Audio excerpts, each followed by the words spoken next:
ओम नमो भगवते वासुदेवाय। ओम नमो भगवते ओम नमो भगवते वासुदेवाय। नमो भगवते वासुदेवाय। नमो ओम भगवते नमो भगवते वासुदेवाय। वासुदेवाय। ओम नमो भगवते वासुदेवाय। நான் எல்லாருக்குமே ஓகே. நம்ம பார்க்கலாம் பகவான் என்ன அருள் கொடுக்குறாருன்னு. அதாவது கீத ஜெயந்தி அன்னைக்கு அட்லீஸ்ட் 5th கேண்டோ ஸ்டார்ட் பண்றதுக்கான பிராப்தத்தை கொடுக்குறாரு. ஏன்னா அது ஒரு ஆஸ்பீஷியஸ் டேன்றதுனால எய்ம் பண்றேன். பட் நம்ம பிரார்த்தனைகள் அவருக்கு வைக்கலாம். பட் அதற்காக நம்ம ரஷ் பண்ணிட்டு முடிக்கணுன்ற அவசியம்லாம் கிடையாது. ஏன்னா இந்த இதுக்குள்ள இருக்கக்கூடிய ஸ்லோகங்களுடைய கருத்துக்கள் எவ்வளவு டெப்த்ன்றது நமக்கு தெரியாது இல்லையா. நானும் உங்களோட சேர்ந்துதான் பிரயாணிச்சுட்டு இருக்கேன். ஓகே, ஸோ படிச்சது 31 ஸ்லோகம் தான் இருக்கு மாதாஜி. 31வது சாப்டர்ல 31 ஸ்லோகம் தான் இருக்கு மாதாஜி. 31 ஸ்லோகம் தான் இருக்கு. பண்ணா முடிக்க முடியும். பார்க்கலாம் எப்படி ஆகுதுன்றதை பார்க்கலாம். So that at least 5th canto நம்ம ஃப்ரெஷ்ஷா டிசம்பர் 1 வந்து ஏகாதசி இல்லையா. ஸோ அன்னைக்கு நம்ம வந்து கீத ஜெயந்தியும் கூட நீங்க எல்லாருமே வந்து உங்களால முடிஞ்ச அதாவது சேவை கீதையை வந்து அடுத்தவங்களுக்கு வந்து கொடுக்கணும். ஓகே, இல்லை நீங்க வந்து இந்த புக்ஸ் சேவையில போயிட்டு இஸ்கானில் பக்கத்துல இருக்கிறவங்க போயிட்டு சேவை பண்ணணும்னு நினைக்கிறவங்க போயிட்டு புக் டிஸ்ட்ரிபியூஷன்ல போயிட்டு சேவை பண்ணுங்க. So that is always good. அன்னைக்கு சொல்லக்கூடிய அந்த கீதையினுடைய இது சேவை வந்து மிக மகத்துவமானது. ஸோ அதுக்கு நிகர் எதுவுமே கிடையாது. Book distribution is very tough actually இல்லையா. ஒருத்தரை கன்வின்ஸ் பண்ணி பகவத்கீதை புக்கு வாங்க வைக்கிறது வந்து அவ்வளோ ஈஸியான விஷயமே கிடையாது. ஆனா ஒரு வாட்டியும் நான் வந்து புக்கு வாங்கி எல்லாருக்கும் ஃப்ரீயா கொடுக்கறதுக்கான அந்த இதுதான் பண்ணுவேன். எனக்கு ஏன்னா கால அவகாசங்கள் அந்த சமயத்துல என்னால முடியாது. ஆஃபீஸ் ஒர்க்கிங் டைம்னா போக முடியாத சூழ்நிலையா இருக்கும். நான் இங்க இருக்கக்கூடிய டெம்பிள் அழைப்புவாங்க வாங்குவேன் மாதாஜி வந்து கொஞ்சம் சேவை பண்ணுங்க கூட சொல்லுவாங்க. ஆனா இது வரைக்கும் நான் போனது கிடையாது ஆக்சுவலி. ஸோ பார்க்கலாம் பகவான் எப்படி எதுவுமே நம்ம பிளான் பண்ணா கூட இறைவன் என்ன எதை நடத்தணும்னு நினைக்கிறாரோ அதை தான் நடத்துவார். அதை தான் நாம் ஏற்றுக்கொள்ளணும். ஸோ அந்த பக்குவத்துக்கு நாம வரணும் இல்லையா. We can only plan, man can only plan, God only will dispose அப்படின்னு நம்ம இங்கிலீஷ்ல கூட அந்த ப்ராவர்ப் கேட்டிருக்கோம் இல்லையா. நாம எக்ஸிக்யூட் பண்றது கிடையாது. எக்ஸிக்யூட் நம்ம வந்து இறைவன் என்ன வழி நடத்துறாரோ அதன் பிரகாரம் நாம செயல்பட ஆரம்பிக்கிறோம், அவ்வளவுதான்.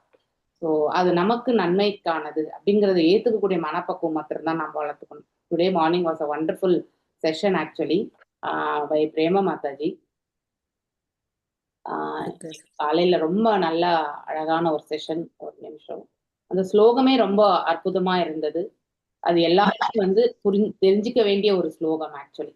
வாழ்க்கையில நாம கடினமா உழைச்சு என்ன பண்றோம், கடினமா நிறைய ஆஸ்திகளை சம்பாதிக்கிறோம் இல்லையா. ஆனா அந்த ஆஸ்திகளை நாம சம்பாதிக்கிறது வந்து அது அந்த இதுல வந்து இந்திரன் என்ன பண்றான் அப்படிங்கிறதையுமே, அடுத்து விருக்ஷாசுரன் என்ன பண்றான் அப்படிங்கிறதுமே வந்து ஒரு அழகான ஒரு கருத்து வந்து இந்த ஸ்லோகத்துல இருந்தது. ஸோ 6வது காண்டம் 12வது அத்தியாயம் 22வது ஸ்லோகம். யஷ்ய பக்திர் பகவதி ஹரௌ நிஹர்ஷ்யே ஈஸ்வரே விக்ரிதோததோ அமிர்தாம் போதௌ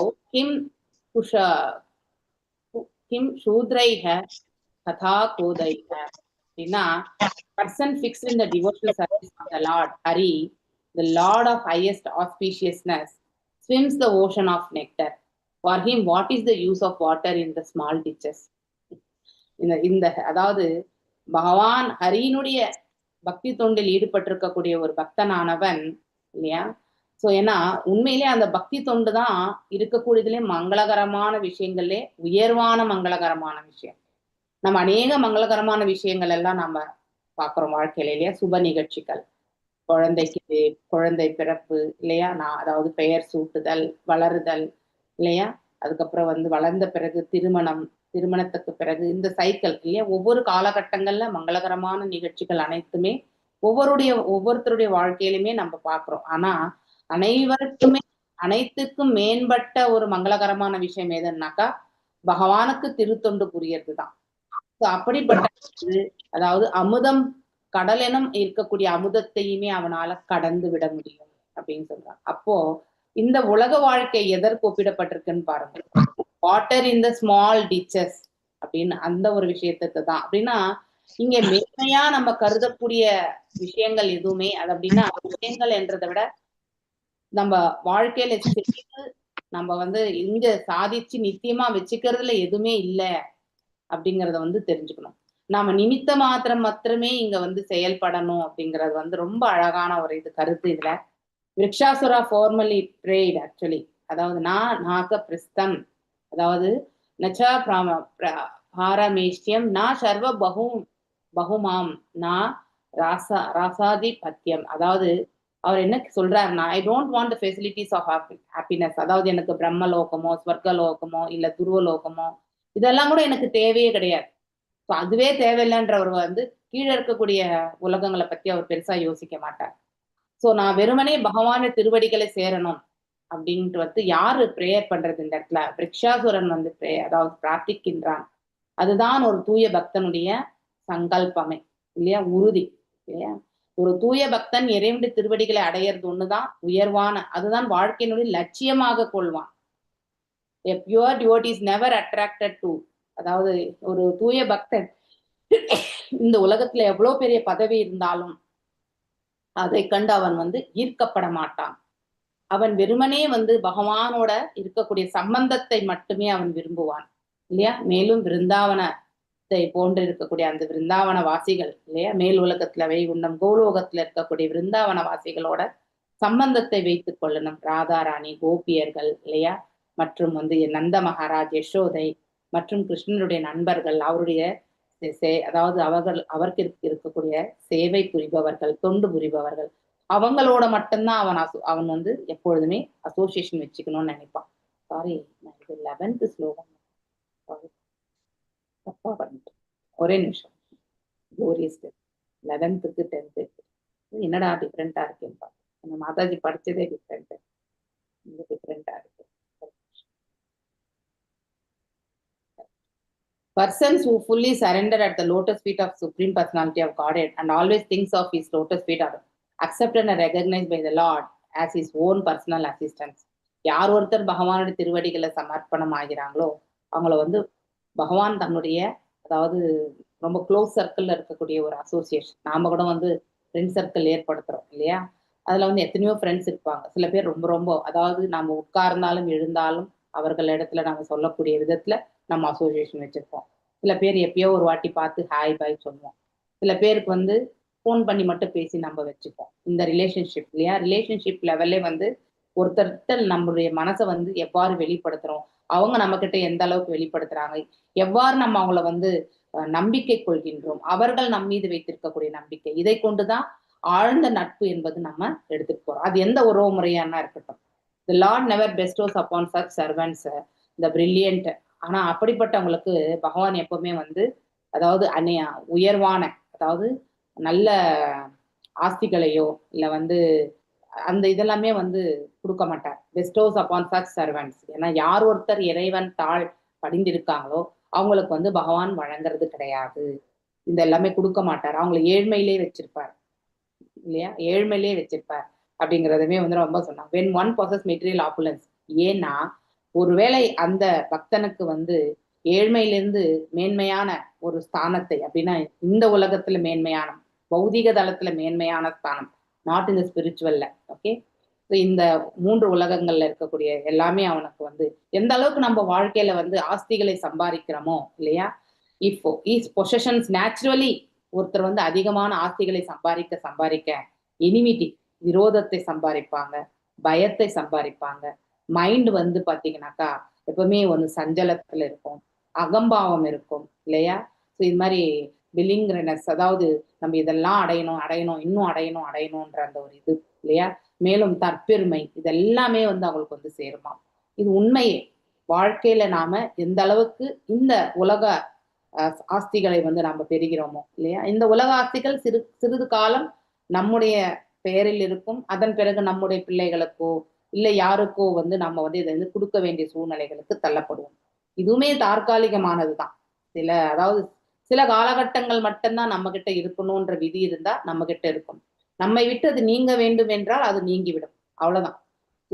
எப்ப எதை கொடுக்கணும்ன்றது வந்து இறைவன் வந்து கொடுத்திருக்கார். அதற்காக நாம் என்ன பண்றோம், இரவு பகல் பாராது உழைக்கின்றோம் இல்லையா. இதை வந்து டு இன்க்ரீஸ் மச் எண்டவர் இல்லையா, நிறைய அயராது ராத்திரி பகல் உழைக்கிறோம். And maintain the positions. And இது எல்லாத்தையுமே மெயின்டைன் பண்றதுமே பிற்காலத்துல ஒரு பெரிய கஷ்டமான சூழ்நிலை ஆயிடும். Then he get suffers great unhappiness. சில சமயத்துல வந்து அந்த ப்ராப்பர்ட்டியோடையோ இல்லை ஏதோ ஒன்றத்தோட நம்ம அட்டாச்மெண்ட் ஆயிருந்து அந்த ஆஸ்தி நம்மளை விட்டு நீங்கி விட்டதென்றால் கண்டிப்பாக நாம வந்து அதை இழந்ததற்கான ஒரு மன வருத்தம் இருக்கும். ஓகே, ஸோ இந்த வருத்தம் வந்து நம்ம எல்லாருமே அனுபவிக்கக்கூடிய ஒன்று தான். இது இல்லை என்று நம்ம சொல்லவே முடியாது. ஒரு காலகட்டத்துல ஒரு 10-15 ஆண்டுகளுக்கு முன்னாடி எங்களுடைய மாமனார் ஆஸ்தியை வந்து பாத்தீங்கன்னா எங்களுடைய அதாவது பிரதர் இன் லாக்கு கொடுத்தப்போ ரியலி நான் இதை ஃபீல் பண்ணேன். எங்க வீட்டுக்கார் ஃபீல் பண்ணாரோ இல்லையோ தெரியாது, என்னுடைய பிரபு. ஆனா கொடுத்துட்டு வந்தப்போ ஐயோ நம்ம மூதாதையர்களுடைய ஆஸ்தி என்று இருந்ததை நம்ம கொடுத்துட்டோமே அப்படின்னு ஒரு க்ஷணம் நான் ஃபீல் பண்ணது உண்மைதான். ஆனால் அது பிற்காலத்துல பெரிய ஒரு சங்கடத்தை உருவாக்கும் என்பதை உணர்ந்த பிறகு அதை விட்டுட்டோம். ஆனா இப்போ ஆன்மீகத்துக்கு வந்த பிறகு, இந்த தளத்துல வந்த பிறகு எது நம்மதுன்னு இருக்கணுமோ அது கண்டிப்பாக இருக்கும், எது நம்மை விட்டு நீங்கணும்னு இருக்கோ அது கண்டிப்பாக நீங்கிவிடும். அந்த பக்குவத்தை நாம் எடுத்துட்டு வந்தோம்னாக்கா இழக்கும் பொழுது நம்ம வந்து வருத்தப்படவும் மாட்டோம், வந்து சேரும் பொழுதுமே வந்து அகங்காரத்தை வந்து வளர்த்து கொள்ள மாட்டோம். ரெண்டுமே இருக்கக்கூடாது. எல்லாம் இறைவனுடைய கிருபை. எது வழங்கப்பட்டதோ அது ஒரு காரணத்திற்காக வழங்கப்படுகிறது. எது வந்து நம்ம இடத்திலிருந்து எடுக்கப்படுகிறதோ அதுவும் ஒரு காரணத்திற்காக எடுக்கப்படுகிறது. இதை நாம உணர வேண்டும். இதை உணர்ந்தால் வாழ்க்கையில் வந்து பக்குவம் என்பது கிடைக்கும். இதைதான் நாம் நிறைய இடங்கள்ல வாசிக்கிறோம் இல்லையா? ஸோ அவ்வாறு நாம வந்து இந்த விருக்ஷாசுரனுடைய இதுல இருந்து பார்க்கும்பொழுது ஏன் ஆனா நாம் என்ன பண்ணுவோம்னாக்கா, இது இன்னொரு கருத்து சொன்னாங்க, அது 100% வந்து மாதாஜி சொன்னது ரைட்டு. ஏன்னா என்னுடைய தாயாருமே சில சமயங்கள்ல அது நான் சிறு வயதுல சொன்னதை நான் கேட்டிருக்கேன். திருப்பதிக்கு போயிட்டு வந்தாலே வந்து ரொம்ப கஷ்டம்தான் பட்டிருக்கோம் அப்படின்னு சொல்லுவாங்க. ஆனா திருப்பதிக்கு போயிட்டு வந்தாக்கா நமக்கு என்ன தேவையோ அதை மட்டும் தான் பகவான் கொடுக்குறார், நமக்கு தேவையற்றதெல்லாம் கொடுக்கறது கிடையாது அப்படிங்கிற அந்த கருத்து வந்து என்னுடைய தாயாருக்கு விளங்கவில்லை என்பது எனக்கு இப்ப இந்த பிளாட்ஃபார்ம்ல வந்த பிறகுதான் புரியுது. ஓகே, ஸோ அதாவது நமக்கு சங்கடம் வருதுன்றதை மட்டும் தான் பார்க்குறோம். அப்படி சங்கடத்தை நம்ம சுகத்தை மட்டுமே அனுபவிக்கணும்னு நினைக்கக்கூடியவங்க சங்கடத்தையுமே எதிர்கொள்ளணும்ன்ற அந்த பக்குவத்தையுமே நம்ம வளர்த்துக்கணும். இது உண்டு. திருப்பதிக்கு போயிட்டு வந்தவங்க நிறைய பேர் வீட்டுல வந்து சொல்லுவாங்க, இது ஐயோ போயிட்டு வந்த பெருமாள் சேவிச்சு வந்த பிறகு நிறையவே நல்லா இருக்குன்னு சொன்னவங்களும் உண்டு. சில பேருக்கு வந்து அது என்னன்னா அவநம்பிக்கை இல்லையா, அவங்களுக்கு தன் மீதே இருக்கக்கூடிய நம்பிக்கை. இது உண்மை. எல்லாமே அறியாமையில தான் நம்ம பேசுறோம். யார் மேலேயுமே நம்ம வந்து அவங்க கீழானவங்க மேலானவங்கன்ற அந்த எண்ண ஓட்டங்கள் எல்லாம் நமக்கு தேவையில்லை. we no need to judge anyone here. But ப்ராக்டிக்கலா நாம வந்து இந்த சூழ்நிலைகள் வந்து நாம கண்டிப்பா டிஸ்கஸ் பண்ண வேண்டிய ஒன்று. அதனால வாழ்க்கையில வந்து நமக்கு நிறைய ஆஸ்திகள் பகவான் வழங்கலைன்னாலும் ஆனா நமக்கு இந்த ரிச்சான இந்த பக்தியை வந்து கொடுத்தாருனாலே அதை கொண்டு நாம திருப்தி கொண்டு நாம இந்த உலக வாழ்க்கை உண்மையிலேயே நம்ம எல்லாத்தையுமே எதுவுமே இல்லாம தான் நம்ம போக போறோம்ன்றது எல்லாருக்குமே தெரியும். அப்படி இருக்கும் பொழுது நாம ஏன் இது தற்காலிகமாக இருக்கக்கூடிய ஒன்றின் மீது நாம் ஏன் அவ்வளவு ஈடுபாடு கொள்ளணும்? நம்முடைய கடமையாக மட்டுமே செய்வது. இது நமக்கு விதிக்கப்பட்டது என்றால் அதை கடமையாக ஏற்று இறைவன் தொண்டிற்காக நாம செய்ய வேண்டும். அதுதான் மிக முக்கியம் இல்லையா? சோ நாம சம்பாதிக்கக்கூடிய ஒரு பகுதியை இறைவன் தொண்டுக்காக நாம் ஆற்றும் பொழுது நம்முடைய சம்பாத்தியமுமே அது புனிதப்படுத்துகிறது. அதுவுமே இறைவனுடைய அதாவது அவருடைய கிருபையால கிடைக்க பெற்றது என்ற அது பணமோ அது என்னவோ அது வந்து நமக்கு அதுவாகவே மாறிவிடுகிறது. அப்ப நாம் ஆற்றக்கூடிய கர்மங்கள் எல்லாமே வந்து பக்குவம் அடையும். அதர்மத்தையோ இதெல்லாம் இழைக்காத ஒரு நிலைக்கு நமக்கு ஒரு இறைவன் வந்து நமக்கு வழி நடத்துவார். அதனால்தான் நாம சம்பாதிக்கக்கூடிய ஒரு பகுதியை வந்து இறைவன் தொண்டிற்கு நாம கண்டிப்பாக செலவிட வேண்டும். ஓகே, அது நமக்கு புனிதப்படுத்தும். நம்முடைய எண்ண ஓட்டங்கள்ல வந்து தூய்மையை ஏற்படுத்தி கொடுக்கும். தீய செயல்கள் செய்வதற்கான மார்க்கத்தை ஏற்படுத்தி கொடுக்காது. அடுத்தவர்களுமே நன்மை பெறணும்ன்ற அந்த ஒரு மனசு இருக்கும். சோ அதாவது நல் ஒழுக்கத்தை எல்லாமே நமக்கு ஏற்படுத்தி கொடுக்கும். காமம், குரோதம், லோபம், மோகம், மதம், மக்ஷரம் இது எல்லாத்தையுமே நம்ம கிட்ட இருந்து தூரமாக விளக்குறதே வந்து நாம் நமக்குன்னு இருக்கக்கூடிய கடமையை வந்து இறைவன் நமக்கு இருக்கக்கூடிய அதாவது கடமையாக கொடுத்திருக்கார். இதை வந்து நாம நிமித்த மாத்திரம்தான் செய்யணும். பலன்கள் அவர் என்ன கொடுக்குறாரோ அதை ஏத்துக்கக்கூடிய மனப்பக்குவத்துக்கு வரணும்ன்ற எண்ண ஓட்டத்துல நம்முடைய கடமைகளை நாம் ஆற்ற வேண்டும். அவ்வாறு ஆற்றினால் கண்டிப்பாக நாம பந்தப்படுவது கிடையாது, கர்ம பலன்களுக்கு பந்தப்படுவது கிடையாது. அப்போ நமக்கு மோட்சத்திற்கான மார்க்கம் என்பது நமக்கு ஏற்படுத்தப்படுகிறது. எது வரைக்கும் பலன்கள் மேல் மட்டுமே பற்று கொண்டு நாம வந்து செயல்படுகின்றோமோ அப்போ வந்து நாம் என்ன ஆகிறோம், பந்தப்படுகின்றோம். பலன் எதுவாக இருந்தாலும் ஏற்றுக்கொள்ளக்கூடிய பக்குவத்தை ஏற்படுத்தும் பொழுது நாம பந்தத்திலிருந்து விடுபடுகிறோம். அப்போ சம்பாத்தியம் என்பது கண்டிப்பாக செய்ய வேண்டும். அப்ப நம்ம சம்பாத்தியம் பண்ணாமலே சும்மா உட்கார்ந்து இருந்தா நமக்கு யாருமே சாப்பாடு போட மாட்டாங்க இல்லையா? We have to earn. ஆனா எதற்காக நாம் இதை சம்பாத்தியம் பண்றோன்றத வந்து தெரிஞ்சுட்டு பண்ணணும். ஓகே, ஜீவிக்கிறதுக்காக செய்யக்கூடிய இந்த சம்பாத்தியத்தை நாம புனிதப்படுத்துறதுக்கு கண்டிப்பாக செயல்படணும். அனைத்துமே இறைவனுடைய கிருபை என்று ஏற்றுக்கொண்டு நாம வந்து அந்த ஒரு பகுதியை வந்து இறைவனுடைய காரியங்களுக்குமே நாம செலவிட வேண்டும். அப்பொழுது அது புனிதம் அடைகிறது. ஓகே, சோ தட் நாம் எல்லாருமே எப்பவுமே புனிதமான செயல்களில் மட்டுமே ஈடுபடக்கூடிய ஒரு பிராப்தத்தை வந்து பகவான் கொடுப்பார். அதை விடுத்துட்டு வெறுமனே நாம போட்ட 10,000க்கு வந்து 1,00,000 ரூபாய் லாபம் வரணும்னு நினைச்சுட்டு நாம செயல்பட்டோம்னா, வெறும் லாபத்தை மட்டுமே நோக்கினோம் என்றால் அந்த லாபத்தோடு சேர்ந்து அது எவ்வாறு நாம் ஈட்டுகின்றோமோ அந்த ஈட்டக்கூடிய மார்க்கத்தில் வரக்கூடிய பாவம் புண்ணியம் இரண்டையுமே நாம சேர்த்து அனுபவிக்க வேண்டும். அதுல இருந்து நம்ம தப்பவே முடியாது. எவ்வாறு பொருள் ஈட்ட வேண்டும், எந்த நோக்கத்தை கொண்டு பொருள் ஈட்ட வேண்டும் அப்படிங்கறத வந்து புரிஞ்சுட்டு நாம பொருள் ஈட்ட வேண்டும். ஒவ்வொரு தருணத்திலுமே உசிதமான தர்மத்தை நாம வந்து பரிபாலிக்க வேண்டும். ஓகே, அந்த தர்மம் இதுல நாம செய்யக்கூடியதுல என்ன பாவத்தை நாம சுமக்க போறோம்ன்றத வந்து கண்டிப்பாக யோசிக்க வேண்டும். லாபம் ஒன்று மட்டுமே நோக்கமாக கொண்டு நாம செயல்படக்கூடாது இல்லையா? ஈவன் கவர்மெண்ட் ஜாப்ஸ்ல இருக்கிறவங்க பாத்தீங்கன்னாக்கா எல்லா இடத்துலயுமே நீங்க எந்த இடத்துலயுமே காசு இல்லாம வந்து நம்ம தே ஹவ் பீன் பெய்டு இல்லையா? கவர்மெண்ட் ஜாப்ல கவர்மெண்ட் அவங்களுக்கு சம்பளம் கொடுக்குது அந்த வேலை செய்யறதுக்கு. ஸ்டில் அவங்களுக்கு எக்ஸ்ட்ராவா நம்ம வந்து ஏதாவது கொடுத்தாதான் நம்முடைய வேலையே நகரும். ஒரு டேபிள்ல இருந்து இன்னொரு டேபிள்.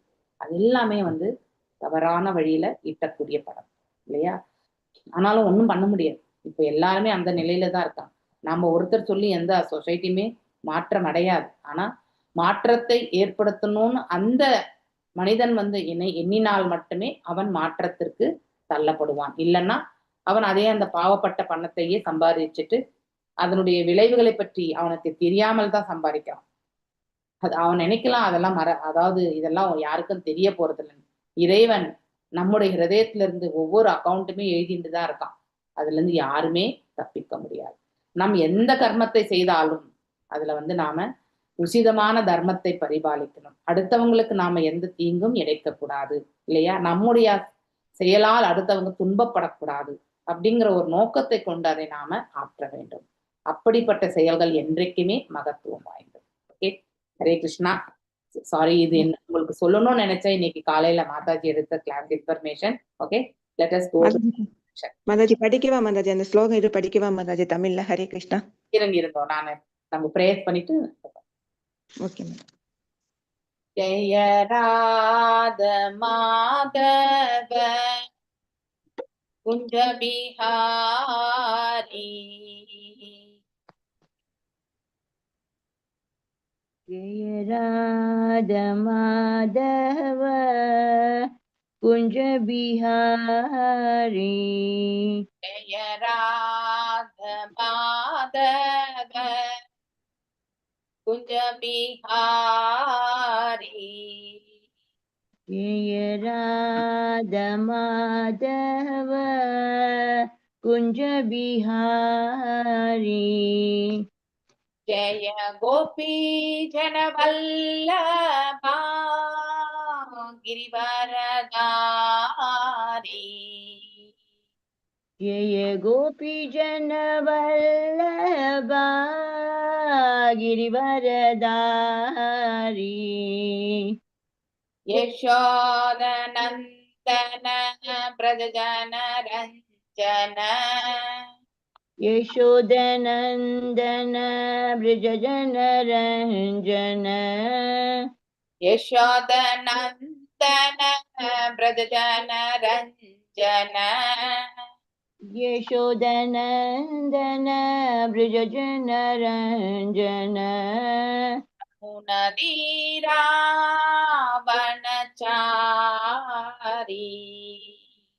யமுனதீராவணச்சாரி நதீராவணச்சாரி यमुनदीरावनचारी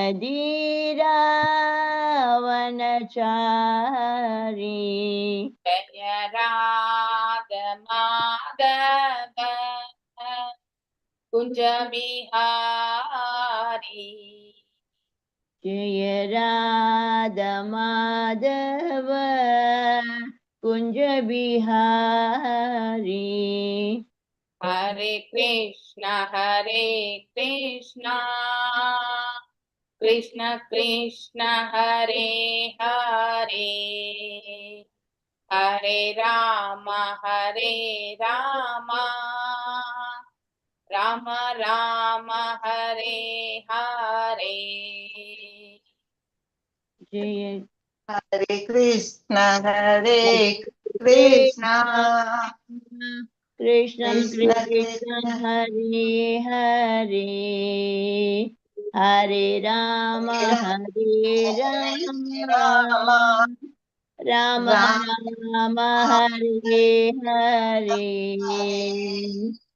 हरे कृष्ण कृष्ण कृष्ण हरे हरे हरे राम राम राम हरे हरे हरे कृष्ण कृष्ण कृष्ण कृष्ण कृष्ण हरे हरे हरे राम राम राम हरे हरे हरे कृष्णा எல்லாருக்கும் ஓம் நமோ பகவதே வாசுதேவாய ओम नमो देवाय ஓம் நமோ பகவதே வாசுதேவாய ओम नमो नमो भगवते वासुदेवाय ஓம் நமோ பகவதே வாசுதேவாய ओम नमो भगवते नमो भगवते वासुदेवाय நாராயணம் நமஸ்கிருத்யாம் नारायणं नमस्कृत्यां நரம் செய்வ நரோத்தமம் नरं चैव नरोत्तमं नरोत्तमं தேவிம் சரஸ்வதிம் வியாசம் देवीं सरस्वतीं व्यासं सरस्वतीं व्यासं ततो जायामुदीरयेत् दतो जयेन्मुदीरयेत् मुदीरये अष्टप्रायेषु अभद्रेषु नष्टप्रायेषु अभद्रेषु अभद्रेषु नित्यां भागवत सेवया नित्यं भागवतसेवया भगवतसेवया भगवत्य उत्तमश्लोके भगवत्य भगवत्य उत्तमश्लोके उत्तमश्लोके भक्तिर्भवति नैस्तिकी भक्तिर्भवति भवतीर्नैष्टिकी from Bhagavatam 4th canto 31st chapter first sloka last chapter இது போகிறதுக்கு முன்னாடி இந்த அத்தியாயத்தினுடைய சுருக்கத்தை நாம ஒரு முறை பார்க்கலாம். ஓகே, ஹரே கிருஷ்ணா.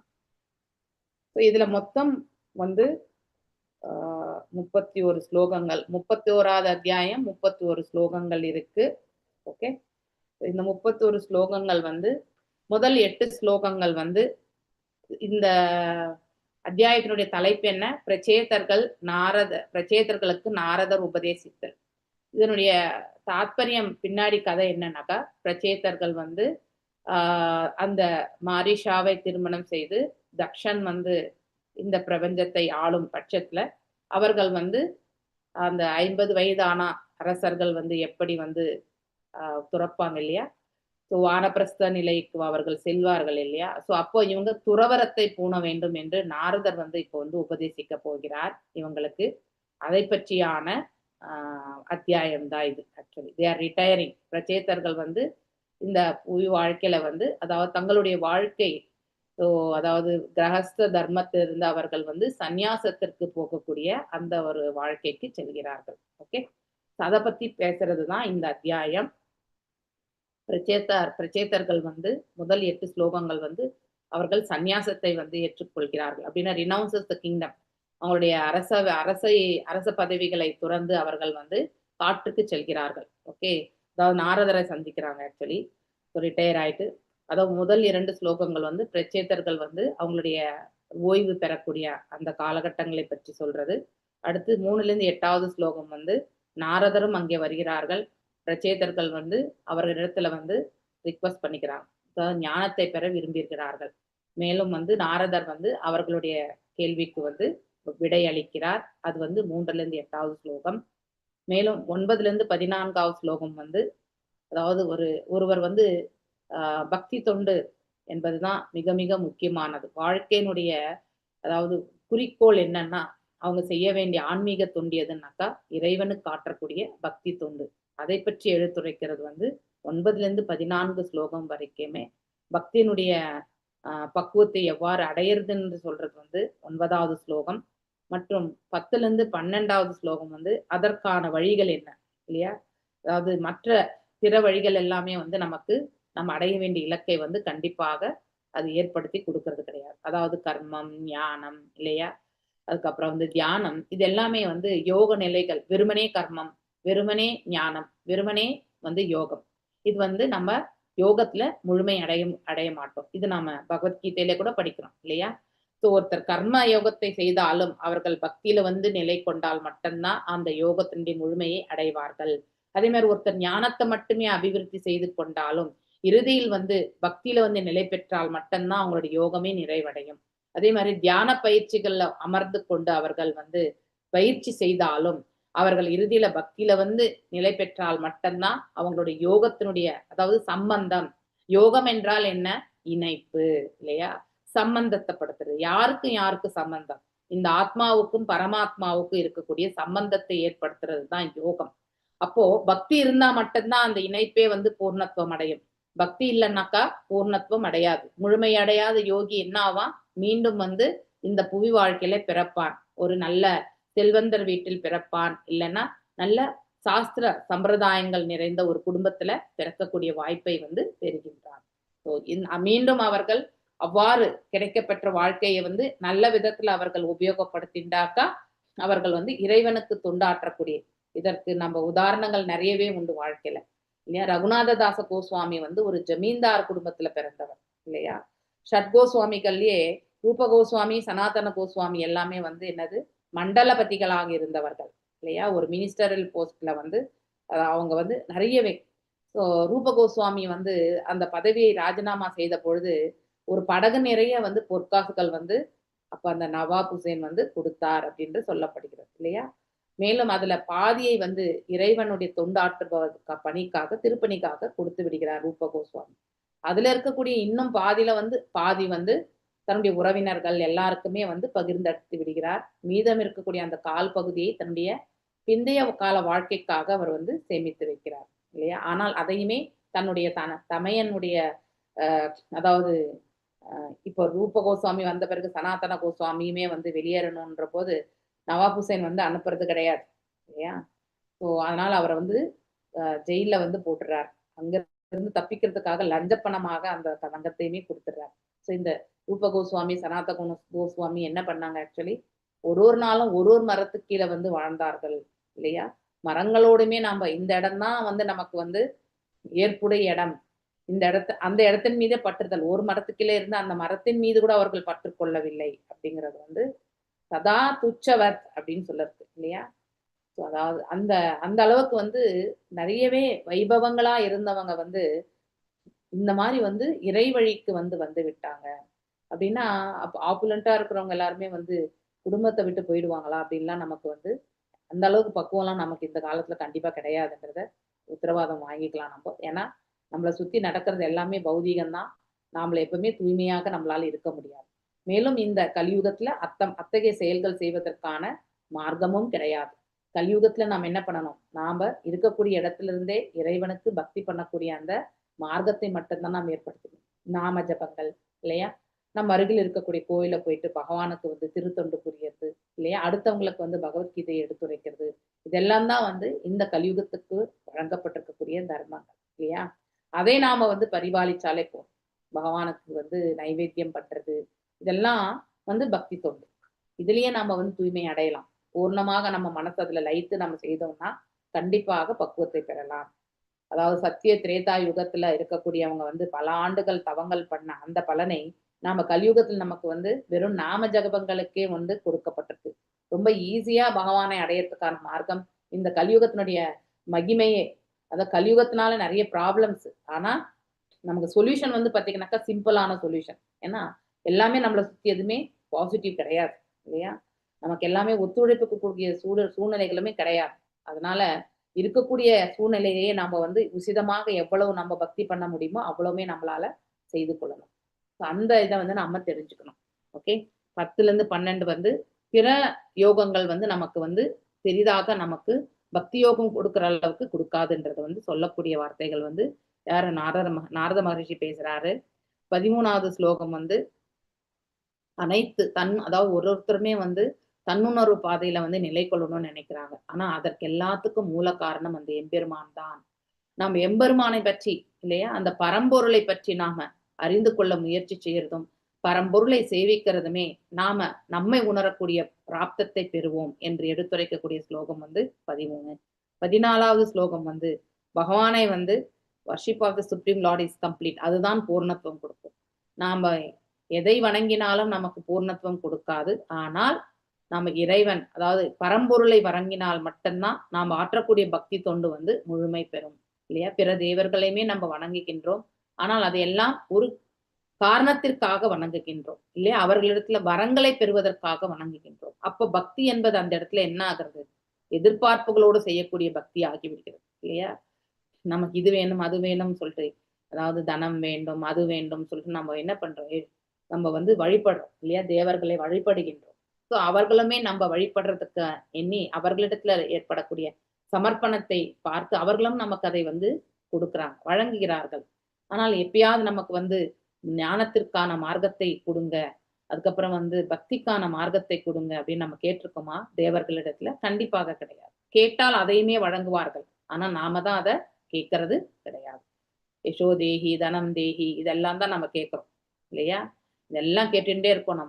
நமக்கு என்ன தேவையோ பௌதிகத்துல பகவான் கொடுப்பார், அதை கொண்டு திருப்தி கொள்ளக்கூடிய மனசை பெற்றுக்கணும் நம்ம இல்லையா? ஆனால் இறை தொண்டிற்கு நம்மளை வந்து முதன்மை ஸ்தானமாக நம்மளை கொள்ளணும். ஏனென்றால் நம்ம ஹிருதயத்துல மிக அருகில் இருப்பவர் எம்பெருமான் ஒருத்தர் தான். நம்ம சொந்த பந்தங்கள்ல இருந்து தூரமாக விலகி இருந்தாலும் இல்லையா, நமக்கு மிக மிக அருகில் இருக்கக்கூடிய ஜீவன் யாரு? அந்த பரமாத்மா தான், அந்த பரம்பொருள் தான் இல்லையா? ஒரு க்ஷணம் கூட நம்மளை விட்டு நீங்கிறதே கிடையாது. இந்த தாயினுடைய கருவில ஜனித்தது முதல் கொண்டு நாம இந்த மண்ணுக்கு செல்லக்கூடிய காலகட்டம் வரைக்குமே நம்மளோட இணை பிரியாமல் இருக்கக்கூடிய ஒருத்தர் யாருன்னா அந்த பரம்பொருள் தான் இல்லையா? ஹீ இஸ் த ஃப்ரெண்ட், நமக்கு நண்பனும் கூட அவர் தான் இல்லையா? அந்த மாதிரி நம்ம அவர் எப்பவுமே முழுமையானவர் இல்லையா? அவருடைய அதாவது அவரை வணங்குறதுதான் முழுமையான பக்தி அப்படிங்கறத வந்து சொல்லக்கூடிய பதம். Then 15 to 17 the supreme lord is worthy of all worships. அதாவது பகவானை சேவிக்கக்கூடியதுதான் வந்து மிக உயர்வான பக்தி அப்படிங்கிறது வந்து நம்ம 15 - 17 ஸ்லோகம் நாரத மகர்ஷி சொல்றத நாம கேட்க போறோம். ஓகே, 15 வந்து பகவான் தான் அனைத்திற்கும் மூல காரணம் என்று சொல்றது. அதுக்கப்புறம் இந்த பிரபஞ்ச தோற்றத்தை பற்றி எடுத்துரைக்கிறது, அதாவது அச்சிந்த பேதம் அபேத தத்துவத்தை பற்றி சொல்றது. ஓகே, நெக்ஸ்ட் பகவான் அதாவது modes appear and disappear in the Lord. அதாவது பகவான் தான் இந்த உலகத்தை படைக்கிறார், இந்த பிரபஞ்சத்தை படைக்கிறார். ஆனால் இந்த பிரபஞ்சம் எவ்வாறு ஆளப்படுகின்றது? 3 குணங்களால் ஆளப்படுகின்றது இல்லையா? சோ அதுவுமே தோன்றுகின்றது, மறைகின்றது, சில காலம் ரட்சிக்கப்படுகின்றது. இதெல்லாம் இறைவனுடைய கிருபையும் கூட அப்படிங்கறத வந்து படிக்கிறோம். அடுத்து 18 - 22 சாட்டிஸ்ஃபை, அதாவது பகவானை திருப்திப்படுத்தும். பகவானை எப்படி திருப்திப்படுத்துறது? அதாவது கேவல பக்தி பண்ணிதான் நம்ம திருப்திப்படுத்தும் இல்லையா? கேவல வெறும் பக்தி, சிம்பிளி பர்ஃபார்மிங் த பக்தி. எந்த மனசுல எதுவுமே இருக்கக்கூடாது, பிளெயினா இருந்து பகவானுக்கு பக்தி பண்ணணும். அப்படிப்பட்ட ஒரு சுபாவத்தை நம்ம வளர்த்துக்கணும். அதை தான் பகவான் விரும்புகிறார் இல்லையா? அவ்வாறு நம்ம செயல்படும் போது அவரோடு இருக்கக்கூடிய சம்பந்தத்தை நம்ம ஸ்ட்ராங் பண்ணிக்கிறோம். அவர் மீது அதை செய்ய செய்ய அவர் மீது பிரேமையை வந்து நமக்கு வளர்க்கக்கூடிய அந்த பிராப்தத்தை கொடுக்கிறார். எதையுமே எதிர்பார்க்காமல் செய்யக்கூடியதுதான் பக்தி. ஓகே, அதை நாம வந்து கண்டிப்பாக செயல்படுத்தணும். மேலும் 18வது ஸ்லோகம் பகவானுடைய பண்புகளை பற்றி சொல்றது. அதுக்கப்புறம் பகவானுடைய குவாலிட்டிஸ் அப்படின்னா அந்த பண்புகளை பற்றி, அதெல்லாம் நமக்கு எந்த விதத்துல வந்து நன்மை பயக்கும். ஸோ எந்த விதத்துல நன்மை பயக்கும்? பேசிக்கலி நாம் அந்த குவாலிட்டிஸ் பகவானுடைய பண்புகளை எண்ணி எண்ணி நாம பக்தி கொள்ளும் பொழுது நமக்கு ஆனந்தம் என்பது பெருகுகிறது. ஆனந்தம் பெருகும் பொழுது அது பரமானந்தம், அது பௌதிக ஆனந்தம் கிடையாது. தெய்வீகமான ஆனந்தம் வந்து நமக்கு அபிவிருத்தி ஆகிறது. தெய்வீகமான ஆனந்தம் அபிவிருத்தி ஆகும் பொழுது நம்முடைய ஹிருதயத்துல இருக்கக்கூடிய கலங்கங்கள் எல்லாமே நீங்குகிறது. ஓகே, அப்போ ஆட்டோமேட்டிக்கலி ஆத்ம சுத்தி என்பது ஏற்படுகிறது. அப்போ தன்னுணர்வை உணரக்கூடிய அந்த பாதை நமக்கு ஏற்படுத்தி கொடுக்கிறது. இதெல்லாம் இன்டர்லிங்க்டு. ஓகே, அடுத்து 20லேருந்து 22 பகவான் அவருடைய பக்தர்களோட எப்படியெல்லாம் வந்து அவர் வந்து லீலைகள் பண்றார் அப்படிங்கறது வந்து எடுத்துரைக்கிறது. 23லேருந்து 33 வந்து கன்க்ளூஷன், சம்மரி இல்லையா? ஃபைனலா வந்து நம்ம இந்த அத்தியாயங்களுடைய தொகுப்பா வந்து என்ன நம்ம படிச்சிருக்கோம், இதுல எதை நாம வந்து டேக்கோமா எடுத்துட்டு போகணும் அப்படிங்கிறது எல்லாமே சொல்லக்கூடியது. அதுல 23, 24 நாரத மகரிஷி இதெல்லாம் பேசிட்டு அவர் கிளம்பிடுறார். பிரச்சேதர்கள் என்ன பண்றாங்க? பகவானுடைய திருவடிகளை சேர்றதுக்கான அந்த நிலைக்கு செல்கிறார்கள். மேலும் மைத்ரேய ரிஷி வந்து இதை வந்து கன்க்ளூஷன் யாருக்கு? விதுரருக்கு வந்து முடிக்கிறார், இந்த கதையை சொல்லி முடிக்கிறார். சுகதேவ கோஸ்வாமியுமே வந்து பரிஷித் மகாராஜுக்கு இதை வந்து சொல்றாரு. மேலும் வந்து அவர் இப்போ வந்து பிரியாவிரதா, அதாவது ஸ்வயம்பு மனுனுடைய இன்னொரு மகன் இல்லையா? இது வரைக்கும் உத்தானபாதனுடைய பரம்பரை இல்லையா? அதை வந்து படித்தோம், லீனேஜை பற்றி படித்தோம். இப்போ பிரியாவிரதனுடைய பரம்பரை பற்றி படிக்க போறோம். அதை வந்து சொல்றதுக்கு வந்து அதாவது அது வந்து ஒரு ஸ்டார்டிங் பாயிண்ட். இந்த இடத்துல இருந்து 26, 27 ஸ்லோகம், அப்புறம் 28, 30 ஸ்லோகம் வந்து விதுரர் வந்து மைத்ரேய ரிஷிக்கு வந்து நமஸ்காரங்களை தெரிவித்து அவர் வந்து அஸ்தினாபுரத்திற்கு திரும்புகிறார். ஸோ 31 நாம பாகவதம் இந்த கதைகளெல்லாம் கேட்டதனுடைய பலஸ்ருதியை பற்றி எடுத்துரைக்கிறது. ஓகே, இதோட இந்த காண்டமும் இந்த அத்தியாயத்தோட நிறைவு பெறுகிறது. ஓகே, ஸோ நாம் இப்போ முதல் ஸ்லோகத்திற்கு போகலாம். ஏதாவது டவுட் இருக்கா இப்ப சொன்னதுல எப்படி நிறைவு பண்றாங்கன்ட்டு? Okay, fine.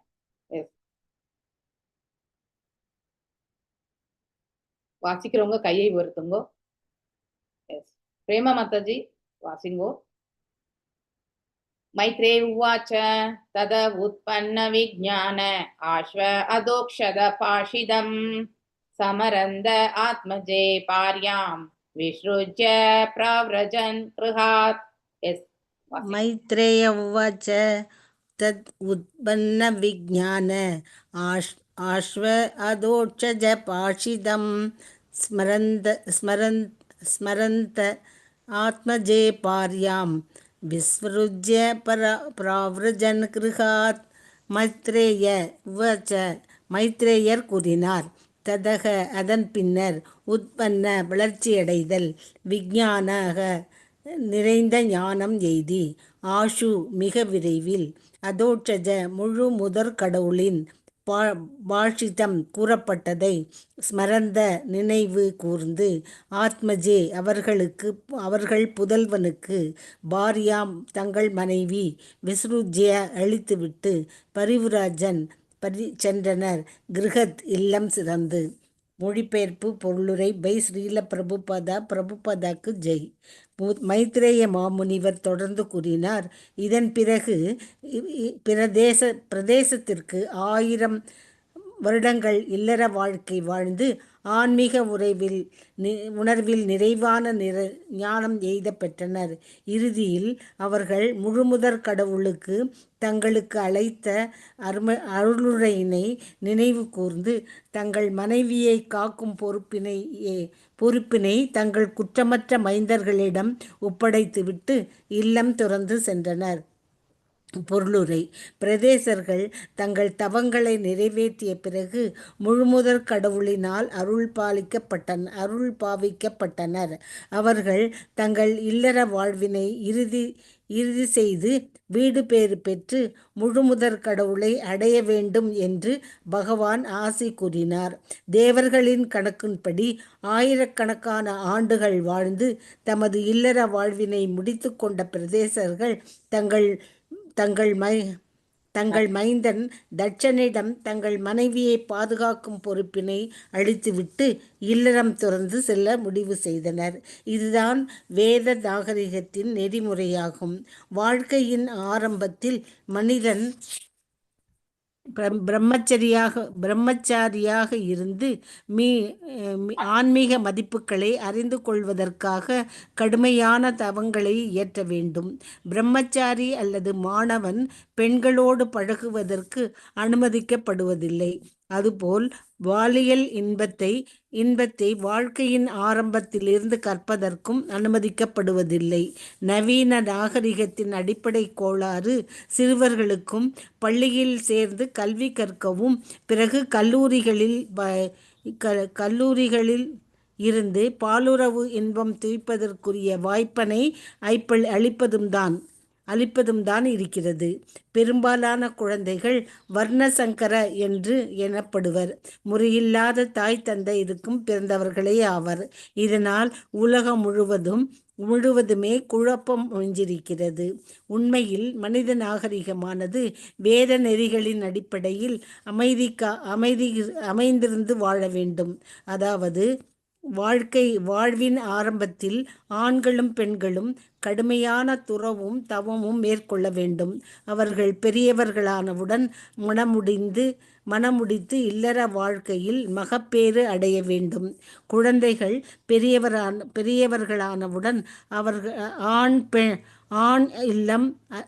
ஆண் இல்லம் துறந்து கிருஷ்ண உணர்வினை பெற முயற்சித்தல் வேண்டும். இவ்வாறு ஒருவன் கடவுள் ராஜ்யத்திற்கு வீடு பேறு பெற்று செல்வதன் மூலம் வாழ்க்கையினை நிறைவுடையதாகிக் கொள்ள முடியும். மாணவ பருவத்தில் ஒருவன் தவங்களையும் துறவு நெறிகளையும் பயிற்சி செய்யவில்லை எனில் அவனால் கடவுள் இருப்பதை புரிந்து கொள்ள முடியாது. கிருஷ்ணரை உணராது ஒருவன் தனது வாழ்வினை நிறைவுடையதாக்கிக் கொள்ள முடியாது. இதன் முடிவு என்னவென்றால், குழந்தைகள் பெரியவர்களானவுடன் தங்கள் அன்னையின் பொறுப்பினை ஏற்றுக்கொள்ள வேண்டும் என்பதுதான். தந்தை அதன் பிறகு கிருஷ்ண உணர்வில் வளர்ச்சி பெற இல்லம் துறந்து செல்லலாம். முதிர்ந்த ஞானத்தினை சார்ந்தே எல்லாம் வளர்ச்சி அடைகின்றன. மன்னர் பிராசீன கடலினுள் இருந்து தவம் செய்து கொண்டிருந்த தனது மைந்தர்கள் நாட்டிற்கு திரும்ப வருவதற்குள் அரண்மனையை துறந்து சென்றார். ஒருவனது கடமைகள் அனைத்தும் நிறைவு பெறாத போதிலும் காலம் கனிந்து விட்டாலோ அல்லது கிருஷ்ண உணர்வுடன் நிறைவு எய்த பெற்றாலோ அவன் உடனடியாக இல்லம் துறந்து செல்ல வேண்டும். பிராசீன பர்ஹித் தன் மைந்தர்களின் வரவிற்காகவே காத்திருந்தார். ஆனால் நாரதரின் உபதேசத்தினை பின்பற்றி அவரது தெளிவு பெற்றவுடன் அவர் தனது மைந்தர்களுக்காக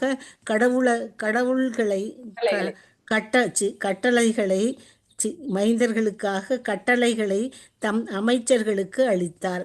இவ்வாறு அவர்களுக்காக காத்திராமல் உடன் இல்லம் துறந்தார்.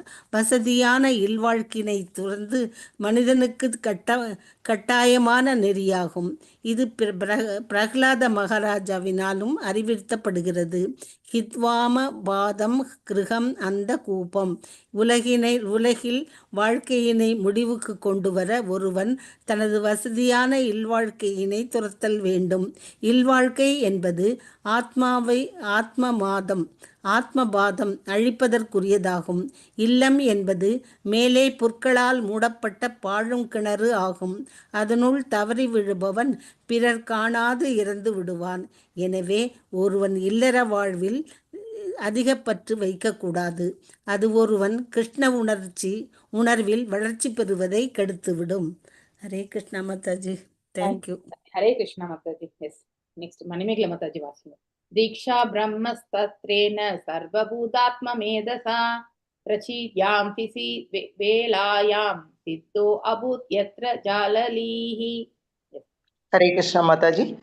தீக்ஷிதா பிரம்மசத்ரேன சர்வபூதாத்ம மேதசா பிரதீச்யாம் திசி வேலாயாம் சித்தோ அபூத் யத்ர ஷாஜலி. தீக்ஷிதாக நிறைவு பெற்று பிரம்மசத்ரேன பரமாத்மாவை அறிந்து கொள்வது இல்லை. ஆத்ம மேதசா தன்னை போல் கருதி, பிரதீட்சியாம் மேற்கு, திசையில், சித்த நிறைவு அபூத் பெற்றனர், எத்திர எங்கே, ஷாஜலி மாமுனிவர் ஷாஜலி. மொழிபெயர்ப்பு. பிரசேதர்கள் ஷாஜலி முனிவர் வாழ்ந்து கொண்டிருந்த மேற்கு கடற்கரைக்கு சென்றனர். அனைத்து உயிர்களுக்கு சமமானவனாக செய்யும் ஆன்மீக ஞானத்தில் நிறைவு பெற்ற பின்னர் பிரசேதர்கள் கிருஷ்ண உணர்வில் நிறைவுடையோராயினர். பொருளரை. பிரம்ம சத்ர என்னும் சொல்லுக்கு ஆன்மீக ஞானத்தை வளர்த்தல் என்பது பொருள். உண்மையில் வேதங்களும் கடுமையான துறவுகளுமே பிரம்மம் என்று அறியப்படுகிறது. வேதஸ் தத்துவம் தபோ பிரம்ம. பிரம்மம் என்பதற்கு முழு மெய்ப்பொருள் என்னும் பொருள் உண்டு. வேதங்களை கற்பதினாலும் கடுமையான தவங்கள் மற்றும் துறவு நெறிகளை மேற்கொள்வதினாலும் முழு மெய்ப்பொருளை பற்றிய ஞானத்தினை ஒருவன் வளர்த்து கொள்ள வேண்டும். பிரசேதர்கள் இதனை முறையாக நன்கு நிறைவேற்றினர். அதனால் அவர்கள் எல்லா உயிர்களையும் சமமாக கருதுவோராயினர். பகவத்கீதை 18.54 பின்வருமாறு இதனை உறுதி செய்கிறது. பிரம்ம பூத பிரசன்னாத்மா நாசோஷதி நா காங்ஷதி சம சர்வேஷு பூதேஷு மத் பக்திம் லபதே பராம். இவ்வாறு மெய்யுணர்வு நிலையில் இருக்கும் ஒருவன் உடனடியாக பரபிரம்மத்தினை உணர்ந்து முழு ஆனந்தம் அடைகிறான். அவன் துயரப்படுவதும் இல்லை, எதன் மீதும் ஆசைப்படுவதும் இல்லை. அவன் எல்லா உயிர்களிடத்தும் சமமாக நடந்து கொள்கிறான். இந்நிலையில் அவன் எனக்குரிய தூய பக்தி தொண்டினை எய்தப் பெறுகிறான். ஒருவன் உண்மையில் ஆன்மீக முன்னேற்றம் அடையும் பொழுது அவன் ஒரு உயிருக்கும் மற்றொரு உயிருக்கும் இடையே எந்த விதமான வேறுபாடும் காண்பது இல்லை. உறுதியினாலேயே இந்த நிலை எய்தப் பெறுகிறது. உண்மையான ஞானம் விரிவடையும் பொழுது ஒருவன் ஒரு உயிரின் வெளித்தோற்றத்தினை காண்பதை நிறுத்தி கொள்கிறான். மாறாக அவன் உடலின் உள்ளே இருக்கும் ஆத்மாவை பார்க்கிறான். இவ்வாறு அவன் மனிதனுக்கும் விலங்கிற்கும் கற்ற அந்தணனுக்கும் சண்டாளனுக்கும் இடையில் எந்த வேறுபாடும் காண்பது இல்லை. வித்யா வினய சம்பன்னே பிராமணே ஹவிஹஸ்திரி சுனி சைவ ஸ்வபாகேச்ச பண்டிதா சமதர்ஷினக. கற்றறிந்த அறிஞர்கள் உண்மையான ஞானத்தினால் வினயமுள்ள அந்தணன், பசு, யானை, நாய் தின்னும் புலையன் போன்ற அனைவரையுமே சமமாக பார்க்கிறான். பகவத்கீதை 5.18. கற்றறிந்தவன் எல்லோரையும் ஆன்மீக அடிப்படையில் பார்க்கிறான். மேலும் கல்வியறிவுடைய ஒரு பக்தன் அனைவரும் கிருஷ்ண உயர்வு பெற வேண்டும் என்று விரும்புகிறான். பிரசேதர்கள் அடைந்த இடம் ஆன்மீக செயல்களை நிறைவேற்றுவதற்கு பொருத்தமானதாகும். ஏனெனில் அது ஜாஜலி முனிவர் முக்தியடைந்த இடம் என்று இங்கே குறிப்பிடப்பட்டிருக்கிறது. ஒருவன் நிறைவு அல்லது விடுதலை பெற வேண்டும் என்று விரும்பினால் அவன் ஏற்கனவே விடுதலை பெற்றவனுடன் தொடர்பு கொள்ள வேண்டும். இதுவே சாது சங்கம், அதாவது நிறைவான பக்தர்களுடன் தொடர்பு கொள்வது என்பதாகும். ஹரே கிருஷ்ணா மாதாஜி.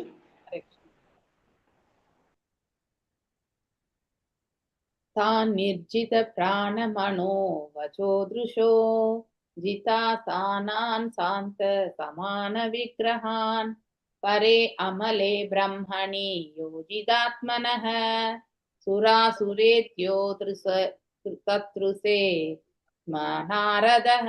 எஸ் மல்லிகா மாதாஜி. ஹரே கிருஷ்ணா மாதாஜி.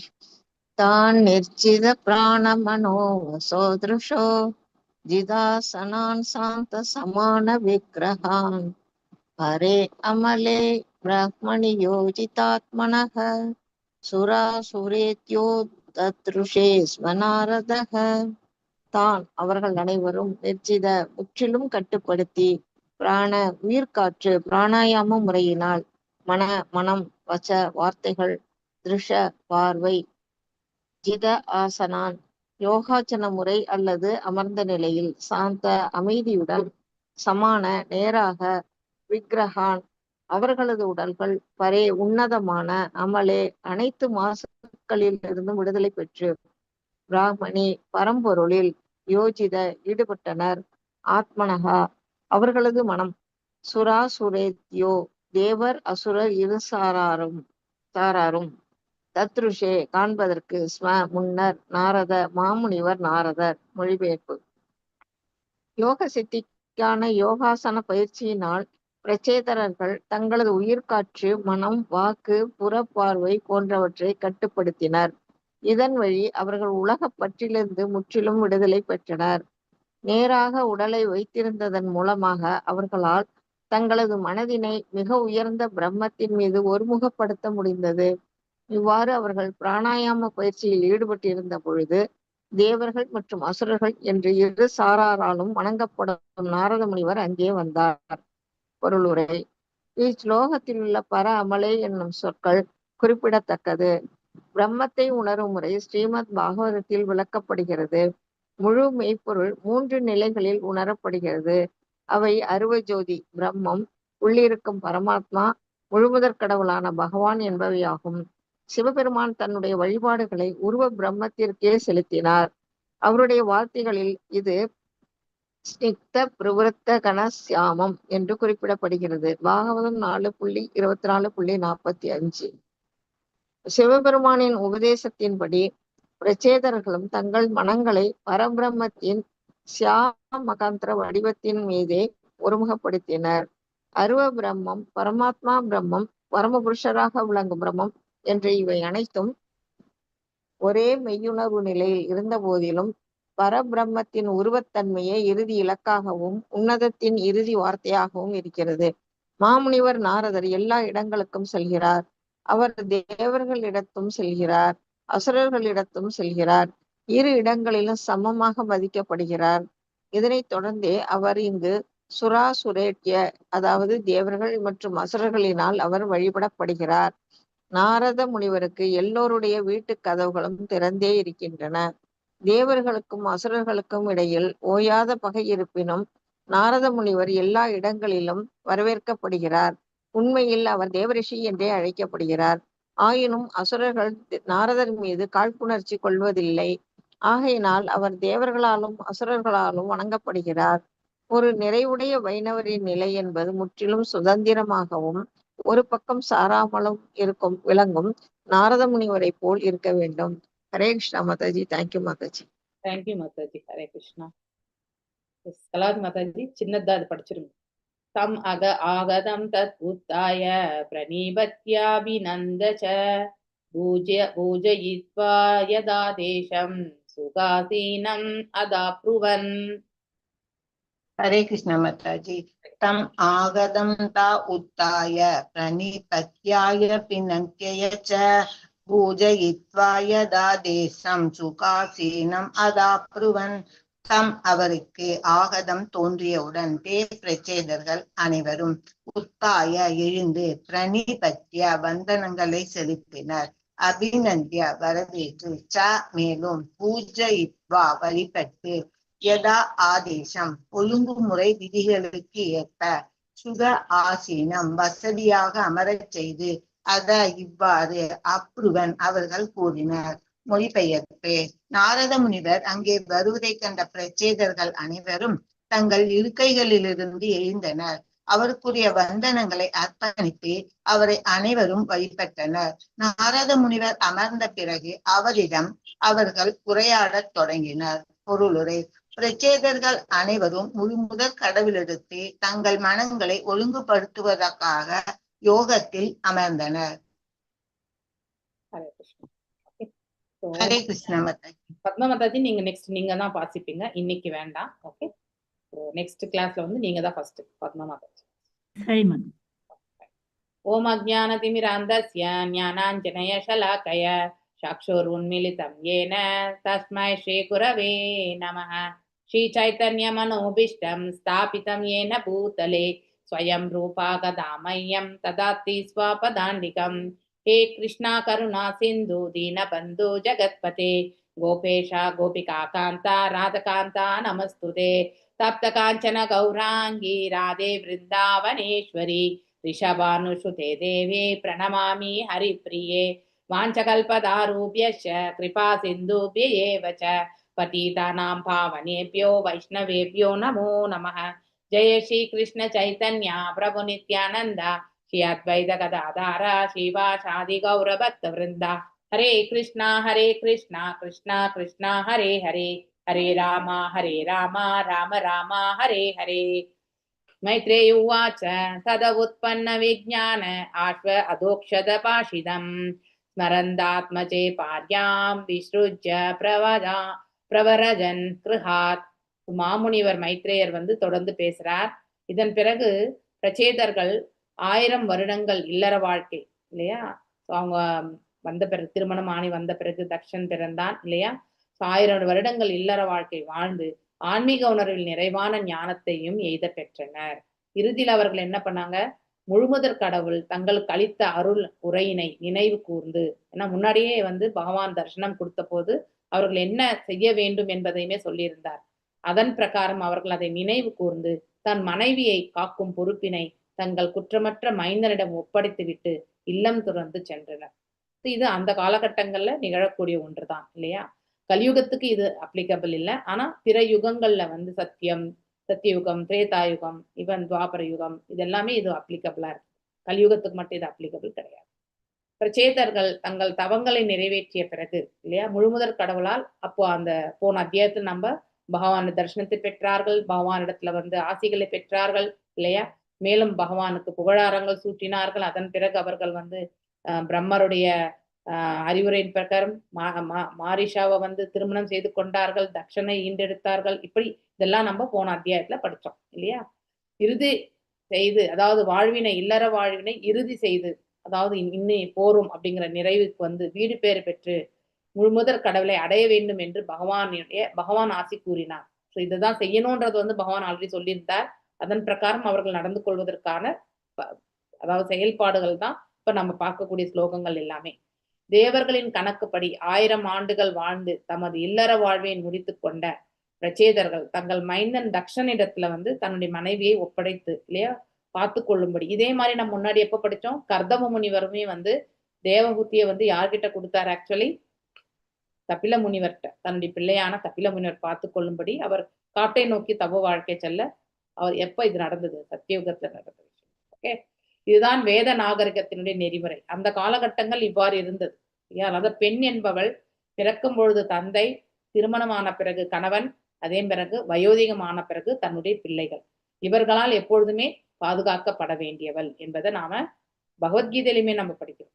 வாழ்க்கையின் ஆரம்பத்தில் ஒருவன் பிரம்மச்சாரியாக இருந்து ஆன்மீக மதிப்புகளை அறிந்து கொள்ள செல்வதற்காக கடுமையான தவங்கள் ஏற்ற வேண்டும். இது இந்த யுகத்துக்கு ஆன கோட்பாடுகள் கிடையாது, பிற யுகங்களுக்கு, அதாவது சத்தியம், திரேதா, இதுக்கெல்லாமே இது உண்டு. ஸோ ஆரம்ப கட்டத்துல முதல் 25 ஆண்டுகள் பிரம்மச்சரியம், அப்போ தவ வாழ்க்கை இல்லையா, மற்றும் குருகுல வாழ்க்கை, இதெல்லாமே உண்டு. ஸோ பயிற்சி, அப்போ பெண்களோட சம்பந்தமே இருக்கக்கூடாது. ஓகே, ஆனா இப்ப எல்லாமே நம்ம கோ எஜுகேஷன் எல்லாம் பண்ணி நம்ம வர்ணசங்கராவை அதிகப்படுத்திட்டோன்றத 50 ஆண்டுகளுக்கு முன்னாடியே பிரபுபாதர் எழுதிட்டு போயிருக்காரு இல்லையா. வர்ண கலப்பு என்பது நம்ம பிறந்தப்ப கூட நம்ம இதை பெருசா தெரிஞ்சிருக்காது. ஆனா இப்ப கூட இருக்கக்கூடிய கட்டங்கள் எப்படி இருக்குனாக்கா, லிவிங் ரிலேஷன்ஸ் இல்லையா, யார் நம்ம பிள்ளைகளை படிக்க வைக்கிறோம் இல்லையா, அதன் பிறகு வேலை செய்வதற்காக வேறு ஒரு இடங்களுக்கு செல்கிறார்கள் இல்லையா. அந்த காலகட்டங்கள்ல எஸ்பெஷலி யுஎஸ் எல்லாமே பாத்தீங்கன்னாக்கா பெண் கொடுப்பதற்கு, பெண் எடுப்பதற்கு எல்லாமே ரொம்ப யோசிக்கிறாங்க. ஏன்னா அந்த இடத்துல அந்த பிள்ளை உண்மையிலேயே அவன் தனித்துதான் வாழ்கின்றானா, இதுதான் முதல் திருமணமா அப்படிங்கிறது எல்லாமே மிகப்பெரிய கேள்விக்குறி இல்லையா. ஸோ அங்கேயே லிவிங் ரிலேஷன்ஸ், அதன் பிறகு இந்த பெண்ணை திருமணம் செய்து இங்கே விட்டுறது, இதெல்லாமே இந்த காலகட்டங்கள்ல நிகழ்ந்து கொண்டிருக்கிறது. ஆக்சுவலி இதை 50 வருடங்களுக்கு முன்னாடியே நம்முடைய ஆச்சாரியார் உணர்ந்தறிந்து எழுதியிருக்கார் இல்லையா. சிறுவர்களும் சிறுமிகளையும் பள்ளியில் சேர்ந்து கல்வி கற்கவும் பிறகு கல்லூரிகளில் அவர்கள் பாலுறவு தூய்ப்பதற்குரிய வாய்ப்பினை அளிப்பதினாலும் தான் இருக்கிறது. இதுதான் இப்ப இருக்கக்கூடிய சுச்சுவேஷன். எஸ், காலேஜ் லெவல்ல போகும்பொழுது எதுவுமே நம்ம சொல்லவே முடியாது. we cannot predict anything. என்ன நடக்கிறதுன்றது நமக்கு விசிபிலிட்டியே கிடையாது. ஏன் நம்முடைய பிள்ளைகள் நம்ம வீட்டை விட்டு கிளம்பின பிறகு மீண்டும் வீட்டுக்கு சேர வரைக்குமே அந்த இடைப்பட்ட காலத்துல அவங்களுடைய செயல்பாடுகள் எல்லாமே என்ன மாதிரி இருந்ததுன்றது நம்மளுக்கு ப்ரெடிக்ஷன் பண்ணவே முடியாது. அதுதான் இந்த காலகட்டமே இல்லையா. இதனால என்ன ஆகுது, பெரும்பாலான குழந்தைகள், பிறந்த குழந்தைகளே வர்ணசங்கரா இல்லையா, அதாவது இல்லிசிட் ரிலேஷன்ஷிப்ல பிறக்கக்கூடிய குழந்தைகள், முறையில்லாத தாய் தந்தையருக்கு பிறந்தவர்களே என்று இந்த வார்த்தை நம்ம ஆச்சாரியார் இந்த இடத்துல ரொம்ப அழகா சுட்டி காட்டுகிறார். இது அதர்மமான ஒரு குவாலிஃபிகேஷன். அந்த காலகட்டங்கள்ல இப்படி கிடையாதுன்றத நாம புரிஞ்சுக்கணும். உண்மையில் மனித நாகரிகமானது வேத நெறிகளின் அடிப்படையில் அமைந்திருக்க வேண்டும் இல்லையா. ஸோ சிவிலைசேஷன்ன்றது நம்ம பகட்டா உடை அணையறதுனாலும், மாட மாளிகைகளில் வாழ்வதாலும், கார்களில் நாம் அலைவதாலும் நாம நாகரிகம் அடைந்துவது கிடையாது. இந்த பேசிக் கோர் வேல்யூஸ், நம்முடைய கலாச்சாரத்தினுடைய குவாலிஃபிகேஷன் நம்ம எடுத்துட்டு போகணும். என் நிலை ஆயினும் நம்முடைய இந்த நிலையை வந்து நாம் என்னைக்குமே விட்டு கொடுக்க கூடாது இல்லையா? அதை நாம் அப்படியே பரிபாலிக்கணும்னா அதுதான் உண்மையான நாகரிகம். ஆனால் அதாவது இப்போ பௌதீகத்துல வந்து நாம வந்து மேன்மை வரும் பொழுது அது நாகரிகம் கிடையாது. அதாவது வாழ்வின் ஆரம்பத்தில் ஆண்களும் பெண்களும் கடுமையான துறவும் தவமும் மேற்கொள்ள வேண்டும் அப்படின்னா இது வந்து வேறு யுகங்கள்ல இது வந்து பரிந்துரைக்கப்பட்டிருக்கு. ஆனா கலியுகத்திற்கு அட்லீஸ்ட் நாம வந்து செல்ஃப் டிசிப்ளின் வந்து நாம அழகா வந்து பயிற்சி செய்யணும். அது ரொம்ப ரொம்ப முக்கியம்.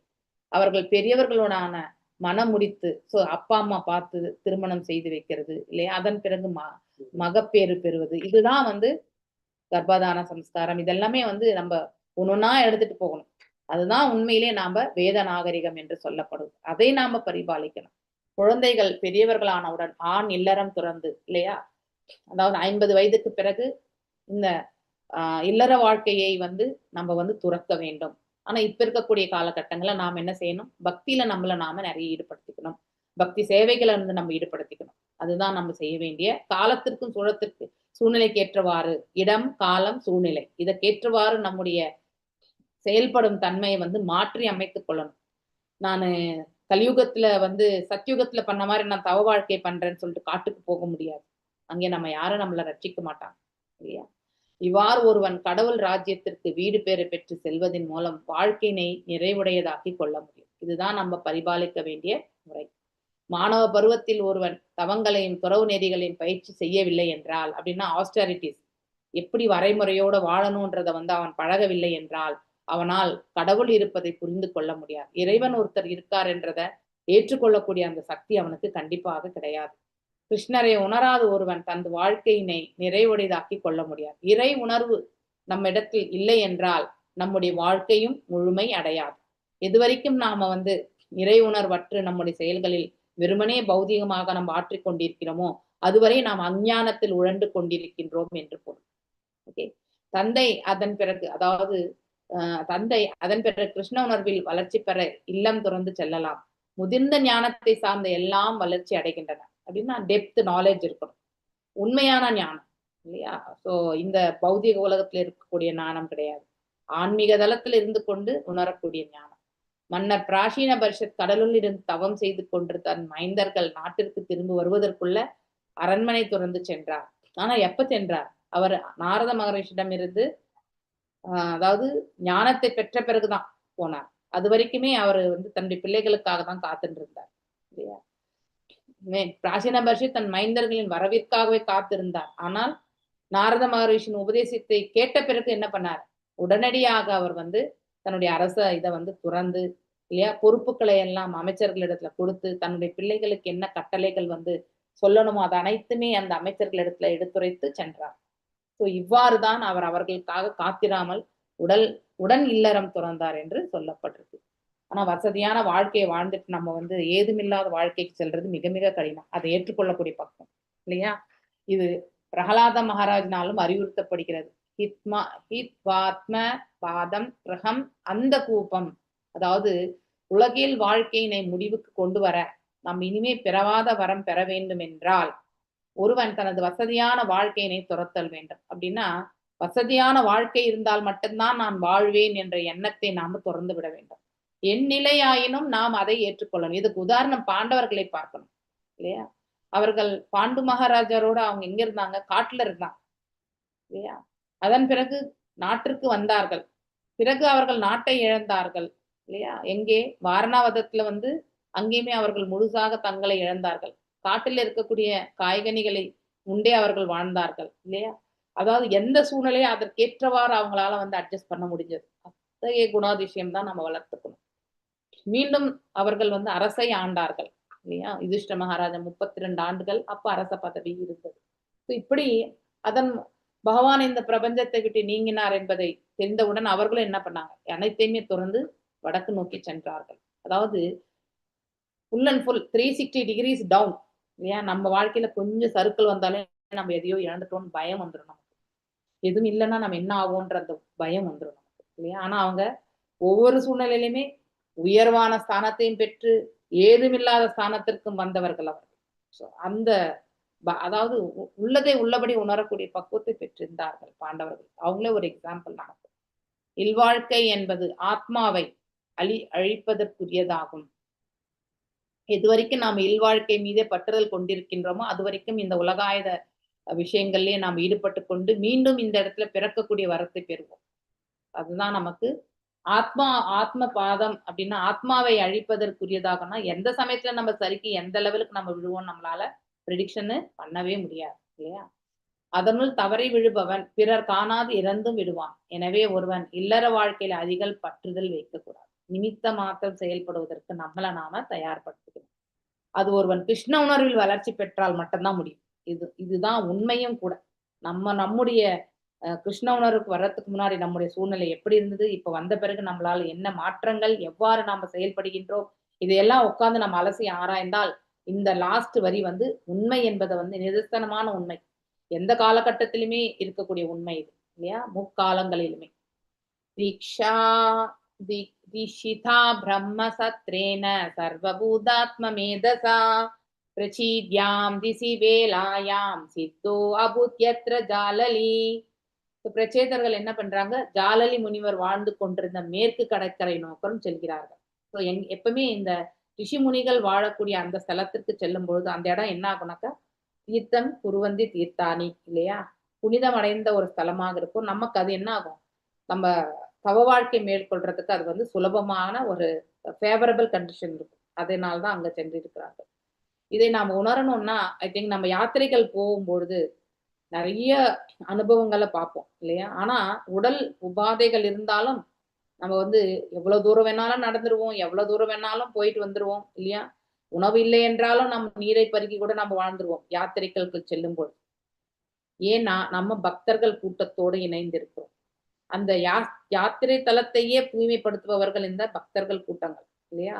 அதாவது அதுல சிறந்த பக்தர்களாக இருப்பவர்களால அவர்களுடைய தரிசனத்தம், அவர்களுடைய அசோசியேஷன் இல்லையா, சங்கத்தால நம்ம புனிதப்படுகின்றோம். அதே யாத்திரை முடிச்சுட்டு வீட்டுக்கு வாங்கலாம், நீங்க ஒரு சாதாரண மனிதரை தள்ளப்படுவோம். அப்ப நமக்கு உடல் உபாதைகள்லாம் நிறையவே இருக்கும். ஏன் அங்க வெளியில அவ்வளோ பண்ணும்பொழுது கூட நமக்கு ஒண்ணுமே நடக்கலாம், ஏன் வீட்டுக்கு வந்த பிறகு மட்டும் இப்படி இருக்கு? ஏன்னா அங்க எக்ஸ்ட்ரீம். இந்த வாட்டி ஆன அனுபவம் சொல்லணும் இல்லையா? அதாவது பீஷ்ம பஞ்சகம் சாட்டர்டே மத்தியானத்துல இருந்து நான் ஸ்டார்ட் பண்ணேன். ஆனா ஸ்டார்ட் பண்ண பிறகு கூட பசி என்பது இல்லை, ஏதோ ஒரு டயர்ட்னஸ் வரும்போது ஒரு 4 ட்ரை ஃப்ரூட்ஸ் சாப்பிட்டு தண்ணி குடிச்சிட்டு manage. Saturday, Sunday, Monday, Tuesday night தான் வந்தேன். அது வரைக்குமே ரொம்ப எனர்ஜெட்டிக்கா. வீட்டுக்கு வந்தோடனே எல்லாருமே என்ன பாக்குறாங்க, இன்னும் இவ்வளோ டயர்ட்னஸே இல்லாம வந்திருக்கேன், இவ்வளோ எனர்ஜியா வந்திருக்கேன் அப்படின்னு தான் கொஸ்டின் கேட்டாங்க வந்த உடனே. அதாவது அதெல்லாம் நம்மளுடைய வாழ்க்கை தவ வாழ்க்கை நினைக்கிறீங்களா? கண்டிப்பா கிடையாது. பக்தர்கள் கூட்டத்தோடு இருந்ததும் புனித ஸ்தலங்களில் நாம் சென்றதுனால வந்த விளைவுகள் தான். அதே புதன்கிழமை கூட ஓகே, வியாழக்கிழமைல இருந்து பார்க்கணும், அந்த பீஷ்ம பஞ்சம் முடிச்ச பிறகு பார்க்கணும். அதன் பிறகு நமக்கு இன்னும் கெட் டு த ட்ராக் ஒரு 2-3 வாரம் எனக்கு தேவைப்படும். அப்போ நம்ம வாழக்கூடிய இடத்துல அந்த அளவுக்கு தீர்த்த தலங்கள் இருக்கக்கூடிய அந்த மகிமை நம்ம வாழக்கூடிய இடத்துல கிடையாது. அதை நம்ம ஃபர்ஸ்ட் உணரணும். ஃபேவரபிள் கண்டிஷன்ஸ்ல இருக்கும். அதனாலதான் நம்மள எல்லாருமே கோயில் வழிபாடுக்கு போங்கோ, கோயிலுக்கு போயிட்டு நம்ம பகவானுக்கு பக்தி தொண்டு பண்ணுங்கோ அப்படின்னு நமக்கு சொல்றதுக்கு. சேவையின்றி நாம பக்தியில முன்னேறவே முடியாது. அதை நம்ம நன்னா புரிஞ்சுக்கணும். வித்தவுட் சேவா நம்முடைய ஆன்மீக குவாலிட்டிஸ் தூய்மையா இருக்கவே இருக்காது. அதனால்தான் தீட்சை பெற்றவர்கள் சேவையில் கண்டிப்பாக தங்களை ஈடுபடுத்திக் கொள்ளணும், ரொம்ப முக்கியம். ஸோ கோயில் வழிபாடு முடியாதவங்க வீட்லயே உட்காந்து நீங்க எவ்வளவு நேரம் உங்களுக்கு முடியறதோ அவ்வளவு நேரம் நீங்க நாம ஜபங்களை இறைவனுடைய திருவடிகளை எண்ணிக்கொண்டு பண்ணணும். ஸோ இப்படி அப்படி நம்ம அந்த அசை போடுறக்கூடிய அந்த மனசையுமே கட்டுப்படுத்தி ஒரு ட்ராக்கு கொண்டு வரணும். ஓகே, அதுதான் நம்மளை தூய்மைப்படுத்தும், அதுதான் நம்மளை ஆன்மீக தளத்துல நிறைவேற வைக்கும். ஸோ எந்தெந்த சூழ்நிலையில இருக்கிறோமோ அதற்கேற்றவாறு நமக்கு செயல்படும். இப்போ இங்க மேற்கு இதுக்கு போறாங்க. வேத தத்துவம் தபோ பிரம்மம். பிரம்மம் என்றால் என்ன? ஆக்சுவலி பிரம்மம் என்றால் முழு மெய்ப்பொருள் என்ற அர்த்தம். உண்மை, நித்தியம், இது எல்லாத்துக்கும் தான். இந்த ஆன்மா இதெல்லாமே ஒன்றுதான் இல்லையா? பரமாத்மா தான் மெய்ப்பொருள் என்று சொல்லுவோம். ஆனா அவர்ல இருந்து தோன்றிய நாம் எல்லாருமே பின்ன பகுதிகளா இருக்கக்கூடியவர்கள் என்பதை நாம தெரிஞ்சுக்கணும். வேதங்களை கற்பதினாலும் கடுமையான தவங்கள் மற்றும் துறவு நெறிகளை மேற்கொள்வதனாலும் முழு மெய்ப்பொருளை பற்றி ஞானத்தினை ஒருவன் வளர்த்து கொள்ள வேண்டும். இந்த செயல்கள் எல்லாம் செய்யும் பொழுது நம்ம இறைவனை பற்றி தெரிந்து கொள்றதுக்கான மார்க்கத்தை நம்ம தேடணும். அவ்வாறு தேடவில்லை என்றால் அது வீணானது ஆக்சுவலி இல்லையா. பிரச்சேதர்கள் இதனை முறையாக நன்கு நிறைவேற்றினர், ஆல்ரெடி முடிச்சுட்டாங்க அவங்க. அதனால் அவர்கள் எல்லா உயிர்களையும் சமமாக கருதக்கூடிய அந்த பக்குவத்தை அவர்கள் பெற்றிருந்தார்கள். என் பின்வரும் பிரம்மபூத பிரசன்னாத்மா நா சோஷதி நா காங்ஷதி சம சர்வேஷு பூதேஷு மத்பக்தி லபதே பராம் இல்லையா. இவ்வாறு மெய்யுணர்வு, அதாவது பிரம்மபூத பிரசன்னாத்மா, அப்போ தன்னுணர்வுல யார் ஒருத்தர் வந்து நிலை பெற்றிருக்கிறார்களோ அவர்கள் இங்க விருப்பு வெறுப்பு எதுவுமே இல்லாத, நா சோஷதி நா காங்ஷதி, இதுல வெறுக்கிறதுக்கும் ஒண்ணும் கிடையாது, பெருசா ஆனந்தம் கொள்வதற்கு இன்னும் கிடையாது, எல்லாமே ஒன்றுதான் இந்த உலகத்துல இல்லையா. அவன் துயரப்படுவதும் கிடையாது, துக்கம் எதுவும் கிடையாது, அவனுக்கு வந்து பெருசா ஆனந்தமும் கிடையாது, எதன் மீதும் அவன் வந்து இதை அடைஞ்சு இதை பெறணுன்ற அந்த இதுவுமே கிடையாது. என்ன கிடைக்கிறதோ அதை செய்துட்டு போலாம், அப்படிப்பட்ட ஒரு மனபாவம். அவன் எல்லா உயிர்களிடத்தும் சமமாக நடந்து கொள்கின்றான். ஸோ வித்யா வினய சம்பன்னி இல்லையா, பிராமணி கவி ஹஸ்தினி சுனிச்சைவ சபாகேஷ பண்டித சமதர்ஷினக, அந்த குவாலிட்டிஸ் சிதாதீர் முனி குவாலிட்டிஸ் இது ஆக்சுவலி இல்லையா. எந்த வேறுபாடுமே பார்க்க மாட்டான், ஏன்னா ஆத்ம நிலையில நமக்கு எந்த வேறுபாடுமே கிடையாது. ஒரு நாயுடைய ஹிருதயத்தில் இருக்கக்கூடிய ஜீவாத்மாவும் நம்முடைய ஹிருதயத்தில் இருக்கக்கூடிய அந்த ஜீவாத்மாவும் ஒன்றுதான் தன்மையில. ஆனா அது இருக்கக்கூடிய இடம்தான் அவனுடைய குவாலிட்டிஸை பத்தி பேசும். அவன் செயல்படும் விதத்தை கொண்டு, அவன் செயலாற்றக்கூடிய விதத்தை கொண்டு அவன் எப்படிப்பட்ட குணாதிசயத்தை சேர்ந்தவன் அப்படிங்கிறதையுமே வந்து ஏற்படுத்தி கொடுக்கும். ஓகே, ஸோ குணங்கள் தான் நம்மளுக்கு வந்து ஏற்படுத்தி கொடுக்குமே வழிய ஆத்ம நிலையில எந்த மாறுபாடும் கிடையாது. ஆண் பெண் இதெல்லாமே வந்து ஆத்மாவுக்கு கிடையாது, உடலுக்கு மட்டும்தான். ஓகே, உண்மையான ஞான விரிவடையும் பொழுது ஒருவன் ஒரு உயிரின் வெளித்தோற்றத்தினை காண்பதை நிறுத்தி கொள்கின்றான். தன்னுணர்வு பாதையில யார் ஒருத்தர் நிலை பெற்று இருக்காங்களோ எந்த ஜீவனிடத்திலுமே அந்த வேறுபாடை காட்ட மாட்டார்கள். எல்லா ஜீவன்களுமே ஒன்றுபட்டவர்கள் தான், ஒத்த நிலை பெற்றவர்கள் தான். அவன் செயல்படும் விதம்தான் வேறுபட்டதை ஒழிய மற்றபடி ஆன்மாவனுடைய தன்மையில எந்த வித்தியாசமுமே கிடையாது. ஸோ மனிதனுக்கும் விலங்கிற்கும் கற்ற அந்தணனுக்கும் சண்டாளனுக்கும், சண்டாளனுடைய ஹிருதயத்திலையுமே ஆத்மா இருக்கு, அவனை ரட்சித்துக் கொண்டிருக்கக்கூடிய பரமாத்மாவும் இருக்கிறார். அதை அவன் உணர ஆரம்பிப்பான். நம்ம ஒருத்தருக்கு ரெஸ்பெக்ட் கொடுக்குறோம்னா அவங்களுடைய ஹிருதயத்துல பரமாத்மா இருக்காருன்றதை உணர்ந்தாலே ஆட்டோமேட்டிக்கலி அவனுக்கு ரெஸ்பெக்ட் கொடுக்கணுமா இல்லையான்றதை யோசிக்க மாட்டோம். இம்மீடியட்டா அவனுக்கு வந்து நாம மரியாதைகளை கொடுத்துருவோம். எப்போ அவனுடைய ஹிருதயத்துல ஆன்ம நிலையோ இல்ல பரமாத்மா இருக்கக்கூடிய நிலையிலோ நம்ம வந்து புரிஞ்சு கொள்ள முடியலன்னா அப்போ அவனை வந்து உடல் தளத்திலிருந்து நோக்கி நாம அவனுக்கு என்ன மாதிரி வந்து ட்ரீட்மெண்ட் கொடுக்கணுன்றத நாம டிசைட் பண்ணி நாம செயல்பட ஆரம்பிப்போம். அப்ப பாவ புண்ணியங்கள் எல்லாத்துக்குமே நாம அக்கௌண்டபிலிட்டி ஆயிடும். ஓகே, ஸோ கற்றறிந்தவன் எல்லோரையுமே ஆன்மீக அடிப்படையில் பார்க்கின்றான். இதை உணர்ந்தவன் வந்து அனைவரையுமே ஆன்மீக தளத்திலிருந்து நோக்குகின்றான். மேலும் கல்வி அறிவுடைய ஒரு பக்தன் அனைவரும் கிருஷ்ண உணர்வு பெற வேண்டும் என்று விரும்புகின்றான். அதனால நம்ம எல்லாருக்குமே கிருஷ்ண உணர்வை கொடுக்கணும். ஓகே, பிரச்சேதர்கள், அதனால எவ்ரி சாட்டர்டே நம்ம தமிழ் டிபார்ட்மெண்ட் ப்ரோக்ராம் இருக்கு. ஓகே, உங்களோட சொந்த பத்தங்கள் யார் வேணாலுமே நீங்க அந்த இதுக்கு வந்து அழைச்சின்னு வந்து அதுக்கப்புறம் வந்து சொல்லக்கூடிய அந்த ஸ்லோகங்களோ இல்ல வந்து கீர்த்தனைகளோ அவங்க திருப்பி சொல்றதுக்கான அந்த இதெல்லாமே அவங்களுக்கு நீங்க அந்த பிராப்தத்தை ஏற்படுத்தி சிம்பிளா வந்து அவங்க அட்டன் பண்ணிட்டு போகட்டும். ஓகே, நீங்க அதற்கான நீங்க வழிகாட்டக்கூடிய ஒரு குருவாக நீங்க இருக்கணும்னு நினைக்கிறேன். ஓகே, ஒருத்தருமே இங்க 20 பேர் இருக்கீங்க, 23ல இருந்து 20 பேர் ஆயிருக்கு இல்லையா, 19 பேர். ஒரு 19 பேரை நீங்க அதிகப்படுத்துங்க. ஒருத்தருக்கு நீங்க சொல்லுங்க இந்த ப்ரோக்ராமை பத்தி, எவ்ரி சாட்டர்டே இது நடக்கிறதுன்னு இல்லையா. அப்போ எல்லாருமே அதை வந்து அதாவது அதை அட்டன் பண்ணி ஓகே பக்தியினுடைய மகிமை தெரிஞ்சுட்டு அவங்க அதுல வந்து மேலும் முன்னேறணும்ன்ற அந்த ஆதங்கத்தோடு செய்யுங்க. இங்க எதுவுமே இதை பதுக்கி வைக்க வேண்டிய அவசியமே கிடையாது, ரகசியம் எதுவுமே கிடையாது. ஓகே, கேட்கக்கூடிய கருத்துக்கள் தான் நமக்கு ரகசியமா தெரியுமே ஒழிய, ஆனா இறைவனை பற்றியது அனைத்துமே வந்து it is open book. Okay, அதனால நம்மளால முடிஞ்ச சேவை நீங்க செய்யணும். அதுக்குதான் சாது சங்கம் இல்லையா. எவ்ரி சாட்டர்டே நம்ம 10 o'clock பண்றது தான் சாது சங்கம். அதுல எல்லாருமே இணைங்க. தான் நிர்ஜித பிராண மனோபாச்சோ த்ரிஷோ ஜிதாசனன் சாந்த சமான விக்கிரகான் பரே அமலே பிரம்மணி யோஜிதாத்மனः சுராசுரேத்யோ த்ரிசதே தத்ருசே சம நாரத. யோக சித்திக்கான யோகாசன பயிற்சியில் ஈடுபட்டு கொண்டிருந்த பிரச்சேதர்கள் வந்து ஸோ அவங்க என்ன பண்ணாங்க, இந்த பஞ்ச மகாபூதங்கள் இல்லையா, மற்றும் அதாவது சூக்ஷ்மம் ஸ்தூலம் இது எல்லாத்தையுமே வந்து அவங்க வந்து கட்டுப்படுத்தினார்கள். இதன் வழியாக அவர்கள் என்ன பண்ணாங்க, உலகப்பற்றிலிருந்து அப்படின்னா இந்த பிரபஞ்சத்தின் மீது இருக்கக்கூடிய ஆசைகளிலிருந்து அவர்கள் வந்து முற்றிலுமே விடுதலை பெற்றனர் என்று இந்த இடத்துல சொல்லப்பட்டிருக்கு. நேராக அதுக்கு வந்து அதாவது தியானம், சிட்டிங் போஸ்டர் இல்லையா, இந்த 7 சக்கரம் எல்லாமே ஒரே ஃப்ளோல வரணும். அந்த சுவாசம் உட்சுவாசம் வெளிசுவாசம் வந்து இந்த 7 சக்கரங்களுக்குள்ள போய் வரணும். அதுதான் பியூரிஃபிகேஷன் ஆக்சுவலி. ஓகே, இது யோக பயிற்சிகள் செய்யக்கூடியவங்களுக்கு, யோக பயிற்சியை விட தியான பயிற்சிகள் செய்யக்கூடியவங்க சொல்லிக் கொடுக்கக்கூடிய ஒன்று. ஓகே, மேலும் இவ்வாறு அவர்கள் பிராணாயாம பயிற்சி செய்து பொழுது தேவர்கள் அசுரர்கள் என்னும் இருசாராரால் வணங்கப்படும் நாரத மகரிஷி. நீங்க இதை வந்து நீங்க கண்டிப்பா ரியலைஸ் பண்ணணும் இல்லையா. இரண்யா கஷிபு, அதுக்கப்புறம் வந்து வெவ்வேறு இடங்கள்ல நீங்க பார்க்கும் பொழுது நாரத மகரிஷி வந்து தேவர்கள் பக்கம் வந்து பேசினாலும் இவன் அசுரர்களையுமே சென்று அவர் வந்து காண்கின்றார் இல்லையா. ஸோ அங்கே அசுரர்களுமே அவருக்கு எதுவுமே தீங்கி விளைக்கிறதே கிடையாது. ஸோ அவரிடத்துல வந்து அவங்களுமே வந்து அதாவது ஒரே மாதிரி அவங்களையெல்லாம் ஒரே மாதிரி பாவிக்கக்கூடிய அந்த மனசு வந்து நாரத மகரிஷி இல்லையா. இச்லோகத்தில் பர அமலை, பர என்றால் நித்தியம், அமலா மீன்ஸ் அழுக்கற்ற அப்படின்னு, அமலம் புராணம் இல்லையா, அதாவது தவறற்ற எந்த ஒரு குற்றத்தையுமே நாம் இதுல வந்து சொல்ல முடியாது. அதுதான் பர அமலே என்று சொல்லக்கூடியது. அதாவது பிரம்மத்தை உணரும் முறை ஸ்ரீமத் பாகவதத்துல விளக்கப்பட்டது. எப்படி நாம பிரம்மத்தை உணர முடியும், பக்குவத்தை பெறும்போதுதான் இல்லையா. முழு மெய்ப்பொருள் 3 நிலைகளில் இருக்கிறது.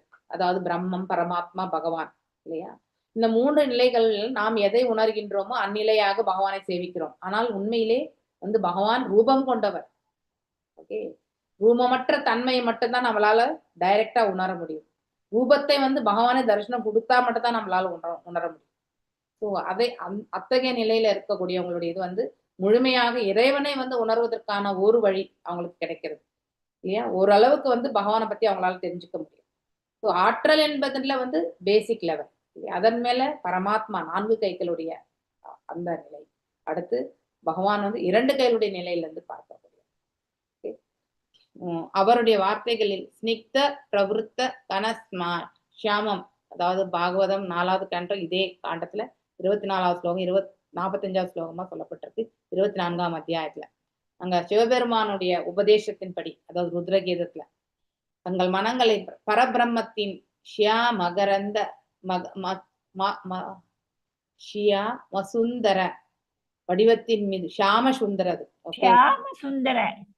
அது பிரிச்சிருக்காங்க, ஷியா ம சுந்தரன் போட்டிருக்காங்க, அது ஒன்னா படிங்க. ஓகே, ஷியாமசுந்தர வடிவம் 2 கையில் ரூபத்தின் மீது அவர்கள் வந்து மனசை ஒரு நிலைப்படுத்தினதாக சொல்லப்பட்டிருக்கு இல்லையா. பிரம்மம், பரமாத்மா, பகவான், இது 3 நிலைகள் என்று முன்னாடியே நம்ம படிச்சிருக்கோம். ஆனா 3மே வந்து இறைவனுக்கானதுதான். ஆனா நம் எந்த நிலையில அவரை நம்ம புரிஞ்சுக்கிறோன்றதுதான் வேறுபடும் இல்லையா. வெறுமனே பிரம்மமா, இல்ல பரமாத்மா நிலையா, இல்ல பகவான் நிலையான்றத வந்து சூரியனுடைய பிரகாசம், சூரிய வட்டம், சூரிய கிரகம் இதனுடைய தன்மைகளை பற்றி தெரிஞ்சுக்கிறது இல்லையா. மாமுனிவர் நாரதர் எல்லா இடங்களுக்குமே செல்வார், அவர்களுக்கு தேவர் எல்லா இடத்துலயுமே போவார். ஆனா 2 இடங்களிலுமே அவர் வந்து எந்த ஒரு, அதாவது தேவர்கள் எப்பவுமே அவரை ரெஸ்பெக்ட் பண்ணுவாங்க, அது வேற. ஆனா அசுரர்கள் வந்து அவருக்கு வந்து விரோதியாக காண மாட்டார்கள். ஓகே, அவருக்கு எந்த விதமான சங்கடங்களையுமே அசுரர்கள் வந்து செய்ய மாட்டாங்க. ஸோ அப்போ அவரே அனைவருடைய ஹிருதயங்கள்ல வந்து பகவான் இருக்கிறத வந்து சமனோக்கோட காணும் பொழுது அந்த ஒரு பண்பை தேவ ரிஷி என்னக்கூடிய அந்த பட்டத்தையுமே பெற்றார் அவர் வந்து இல்லையா. ஆயினும் அசுரர்கள் நாரதன் மீது கார்ப்புணர்ச்சி கொள்வது கிடையாது, பொறாமகிராமெல்லாம் கிடையாது. ஆகையினால் அவர் தேவர்களாலும் அசுரர்களாலுமே வந்து வணங்கப்படுகிறார். ஒரு நிறைவுடைய வைணவரின் நிலை கூட இதுதான். ஓகே, முழுமை பெற்ற ஒரு வைணவருடைய மனமே இப்படித்தான் இருக்கும். ஓகே, ஒரு பக்கம் சாராமலும் விளங்கும் நாரத முனிவரை போல் இருக்க வேண்டும். ஸோ எக்ஸாம்பிள், அவரே ஒரு ரோல் மாடல். இவ்வாறு அங்கே நாரத மகரிஷி வந்த உடனே இந்த பிரச்சேதர்கள் எழுந்து அவருக்கு வந்து அமர்வதற்கான ஆசனத்தை கொடுக்குறாங்க. அதுதான் அடுத்த ஸ்லோகம். ஓகே, தம் ஆகதம் தா உத்தாய பிரணிபத்யாபி நந்தயச்ச பூஜித்வா யதாதேசம் சுகாசீனம் அதா புருவன். நாரத முனிவர் அங்கே வந்த பிறகு, அவரை கண்ட பிறகு அவர்கள் எழுந்து வணங்கி தங்களுடைய இருக்கையிலிருந்து எழுந்து அவருக்கு நமஸ்காரங்களை சொல்றாங்க. அவரை அனைவரும் வழிபட்டனர். 10 பிரச்சேதர்களுமே அவரை தாழ் பணிந்தார்கள் என்று சொல்லப்படுது. அதன் பிறகு அவர் அமருவதற்கான ஆசிரமத்தை கொடுக்குறாங்க. இனிமேதான் வந்து நாரத மகர்ஷி பேசுவார். ஆக்சுவலி பிரச்சேதர்கள் அனைவருமே முழுமுதற் கடவுள் எடுத்து தங்கள் மனங்களை ஒருமுகப்படுத்துவதற்கான யோகத்தில் வந்து அந்த இதுல இருந்து அமர்றாங்க. ஓகே, நான் இன்றைக்கு இதோட நிறுத்துறேன். வாஞ்ச கல்பதாரூபியஷ கிருபா சிந்துபியவச்ச பதீதானாம் பாவனேபியோ வைஷ்ணவேபியோ நமோ நமः. அனந்த கோட்டி வைஷ்ணவ விருந்த கி ஜெய். நாமாச்சாரிய ஹரிதாஸ் தாகூர் கி ஜெய். ஹரே கிருஷ்ணா கிருஷ்ண கிருஷ்ண ஹரே ஹரே, ஹரே ராம ராம ராம ஹரே ஹரே. உஷா மாதாஜி இருக்காங்களா? ஹரே கிருஷ்ணா. மல்லிகா மாதாஜி, உஷா மாதாஜி கிட்ட நீங்க பேசுனீங்கன்னா ஐ திங்க் ஒரு டிவோட்டி அவங்க வந்து என்னுடைய நம்பருக்கு அடிக்கடி கனெக்ட் பண்ணிட்டே இருப்பாங்க. அவங்க ஒரு 2-3 வருஷத்துக்கு முன்னாடி வந்து நம்ம மங்கள மாதாஜியோட கிளாஸ்ல வந்து அட்டன் பண்ணியிருக்காங்க. இப்போ வந்து யூத்ல வந்து ஜாயின் ஆயிருக்காங்க 7 PM. அவங்க அப்படியே இன்ட்ரெஸ்டா வந்து level 2 level 3 பண்ணணும்னு நினைச்சிருக்காங்க.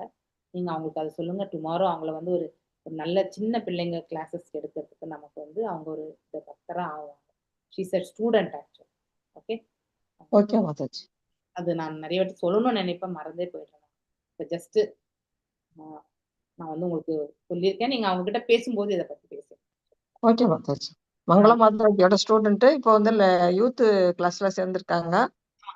ஃபியூச்சர்ல அவங்க கிட்ஸ் கிளாஸ் எடுப்பாங்க, அப்படிதானே மாதாஜி? அவங்கள ஒரு டீச்சர் ஆக்க வேண்டியது நம்முடைய கடமை. ஓகேங்களா? Okay okay. வாஞ்சகல்பதாருபியஷ கிருபா சிந்துபேவ ச பதிதனாம் பாவனேபியோ வைஷ்ணவேபியோ நமோ நமः. அனந்த கோட்டி வைஷ்ணவ விருந்த கி ஜெய். நாமச்சரிய ஹரிதாஸ் தாகூர் கி ஜெய். ஹரே கிருஷ்ணா கிருஷ்ண கிருஷ்ண ஹரே ஹரே, ஹரே ராம ராம ராம ஹரே ஹரே.